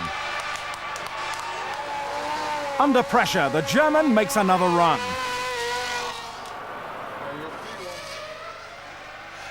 Pushing the Ferrari a little harder, using a bit more curb here and there, he lowers the lap time again.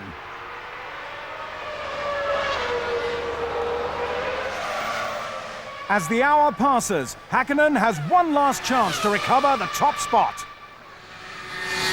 Through the first sector, he's up by 0.02 of a second, but he needs a faultless run to maintain it. An Arrows has slowed him by a fraction, and when he crosses the line, it isn't enough. Schumacher fronts the Japanese grid. Schumacher! Race 16 is just moments away. 14 minutes. See you afterwards. Maybe it's the humidity, but the atmosphere is intense.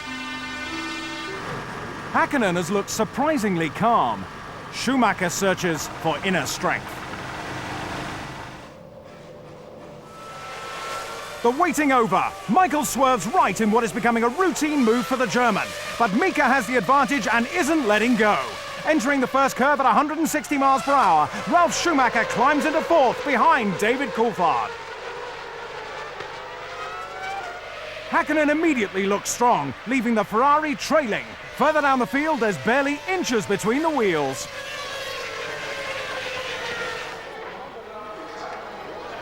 Car number 1 looks to be edging away. Schumacher's crew show him the statistics, putting into perspective the work to be done. Jean Alesi's Peugeot engine decides to blow in a big way on lap 19. The Prost comes to rest in the centre of the track, bringing out the yellow flags. From the leaders, Häkkinen is the first to pit on lap 22. It comes later than expected for a 2-stop strategy, though his pace suggests that is the case.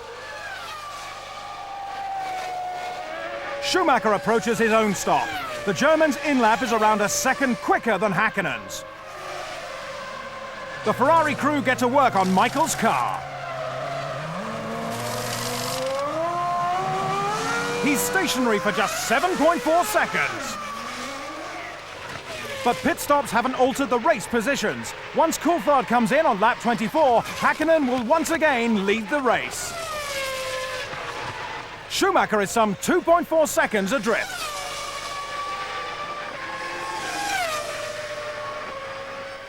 Heavy showers dampen the circuit around lap 37, just as Häkkinen pits for the second time. About to catch the Jaguars in combat, this stop should avoid a tangle. He takes a fresh set of dry tyres and returns to the track.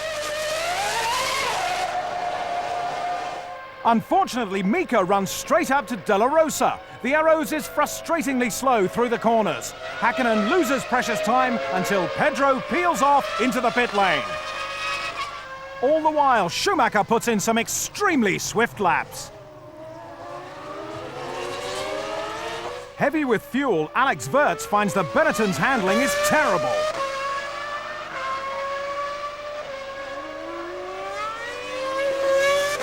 He becomes an obstacle for Schumacher, who's heading for the pit lane. Lap 40 and Ferrari need to work quick if they want to keep the lead.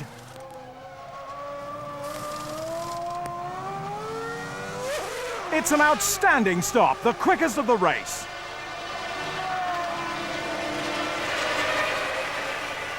Having encountered more traffic, Häkkinen has barely come out of turn 18 as Schumacher exits the pit lane.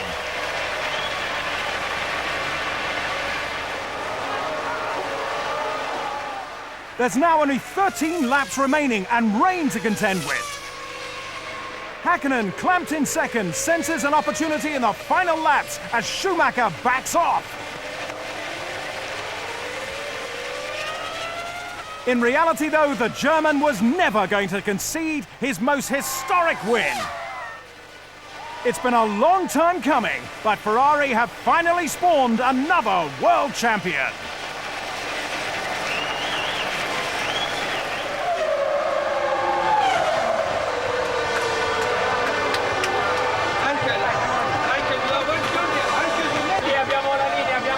You're great, Ross. You're great, Ross. All of you guys. Oh my God. Oh, we did it. We did it. Oh, thanks. Oh, he's scoring a big kiss for me.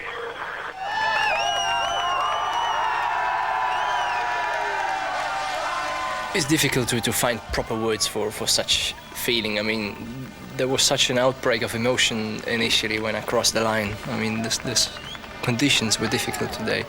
The rain, no rain, a little bit more. The upgoing, the downgoing through the season, and then finally achieve it with a victory, the way we did it in, I mean, a fight until the last corner, thanks to Mika. Could have done it a bit easier for me. It's simply outstanding and no words for it to explain it any better.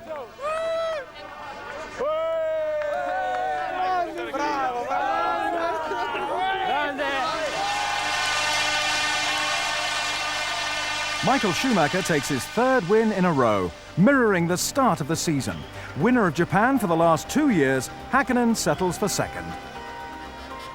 Satisfying Ferrari's 21-year craving, Michael Schumacher wins his third World Championship title. Ferrari requires a fourth-place finish in Malaysia to beat McLaren in the Constructors' Championship. Jaguar announced their new test driver for 2001 would be Thomas Scheckter, son of Ferrari's last world champion, Jody. We've decided that it's unlikely that somebody else is going to train our good drivers, and we'd best get busy and have our own training program. Don't tell him, don't tell him.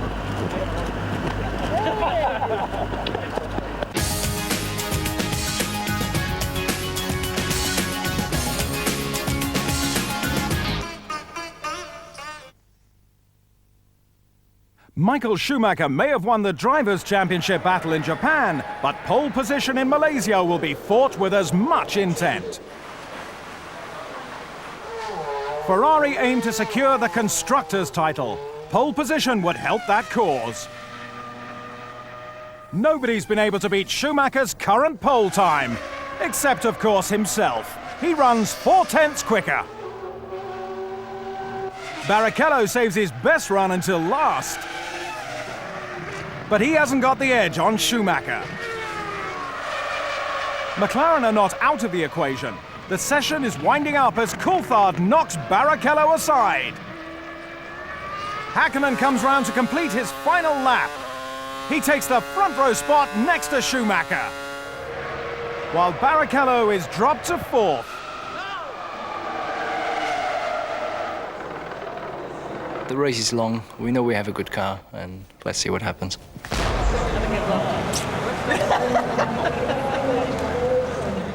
The grid is already assembled alongside the Malaysian grandstand. This will be a tough race, not least because temperatures average 35 degrees. Second-guessing the start, Häkkinen moves too early. He may be issued with a penalty like Coulthard in the US, but right now he's ahead in the race. Down to the first bend, Coulthard's around the outside of Schumacher and into second. Villeneuve moves up to fourth. They bunch up into turn 2. Heidfeld and Diniz make contact, flipping De La Rosa in the process. With cars and debris sprawled across the track, the safety car is brought out the end of lap 2. As racing resumes, McLaren teamwork comes into play. Häkkinen lets Coulthard pass, but Schumacher is dangerously close.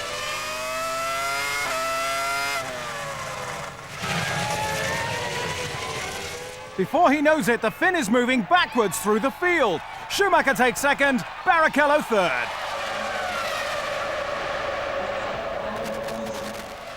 On lap 5, Häkkinen pays the price of a jump start, 10 seconds in the pits. Coulthard extends his lead, setting the new fastest lap time. But triple world champion Michael Schumacher can never be discounted. After his stop-go penalty, Häkkinen runs 19th and last. On lap 39, Schumacher's second pit stop is just 6.6 seconds. He will exit behind his teammate, who has yet to stop. Importantly, David Coulthard, who stopped 1 lap earlier, is not in sight. When Barrichello pits, Schumacher will take the lead. McLaren versus BAR at 185 miles per hour. Villeneuve outbrakes himself. Häkkinen's worked up to fourth. Johnny Herbert's last Formula 1 race ends with a bang. The Jaguar crashes out with rear suspension failure. Herbert suffers minor leg injuries. By the final lap, Ferrari are due 14 points, 11 more than needed for the Constructors' title. Schumacher finishes the season how he started it, with a win. Only this time, he's a world champion. Yeah, we did it. We won the Constructor Championship after all. Not by just taking 3 points, by winning and becoming third. That's just, I think, the right result, what the team deserves. Schumacher's 4th win in a row, his 9th of 2000. Eddie Irvine is in the points for only the 2nd time this season. With a 19-point advantage, Michael Schumacher takes his 3rd World Championship title, ensuring his name goes down with Formula 1's all-time heroes. Ferrari repeat last year's success, winning the Constructors' title by 18 points. McLaren are 2nd again. Malaysia was the final Grand Prix for Brit Johnny Herbert. In a career spanning 11 years, he has won twice for Benetton and again most recently with Stewart. For the last season, he has partnered Eddie Irvine at Jaguar. My goal of being a world champion is not there anymore, and if that goal is not there anymore, then there's no use just driving around in circles just for the sake of being in Formula 1, because that's not what I want to do.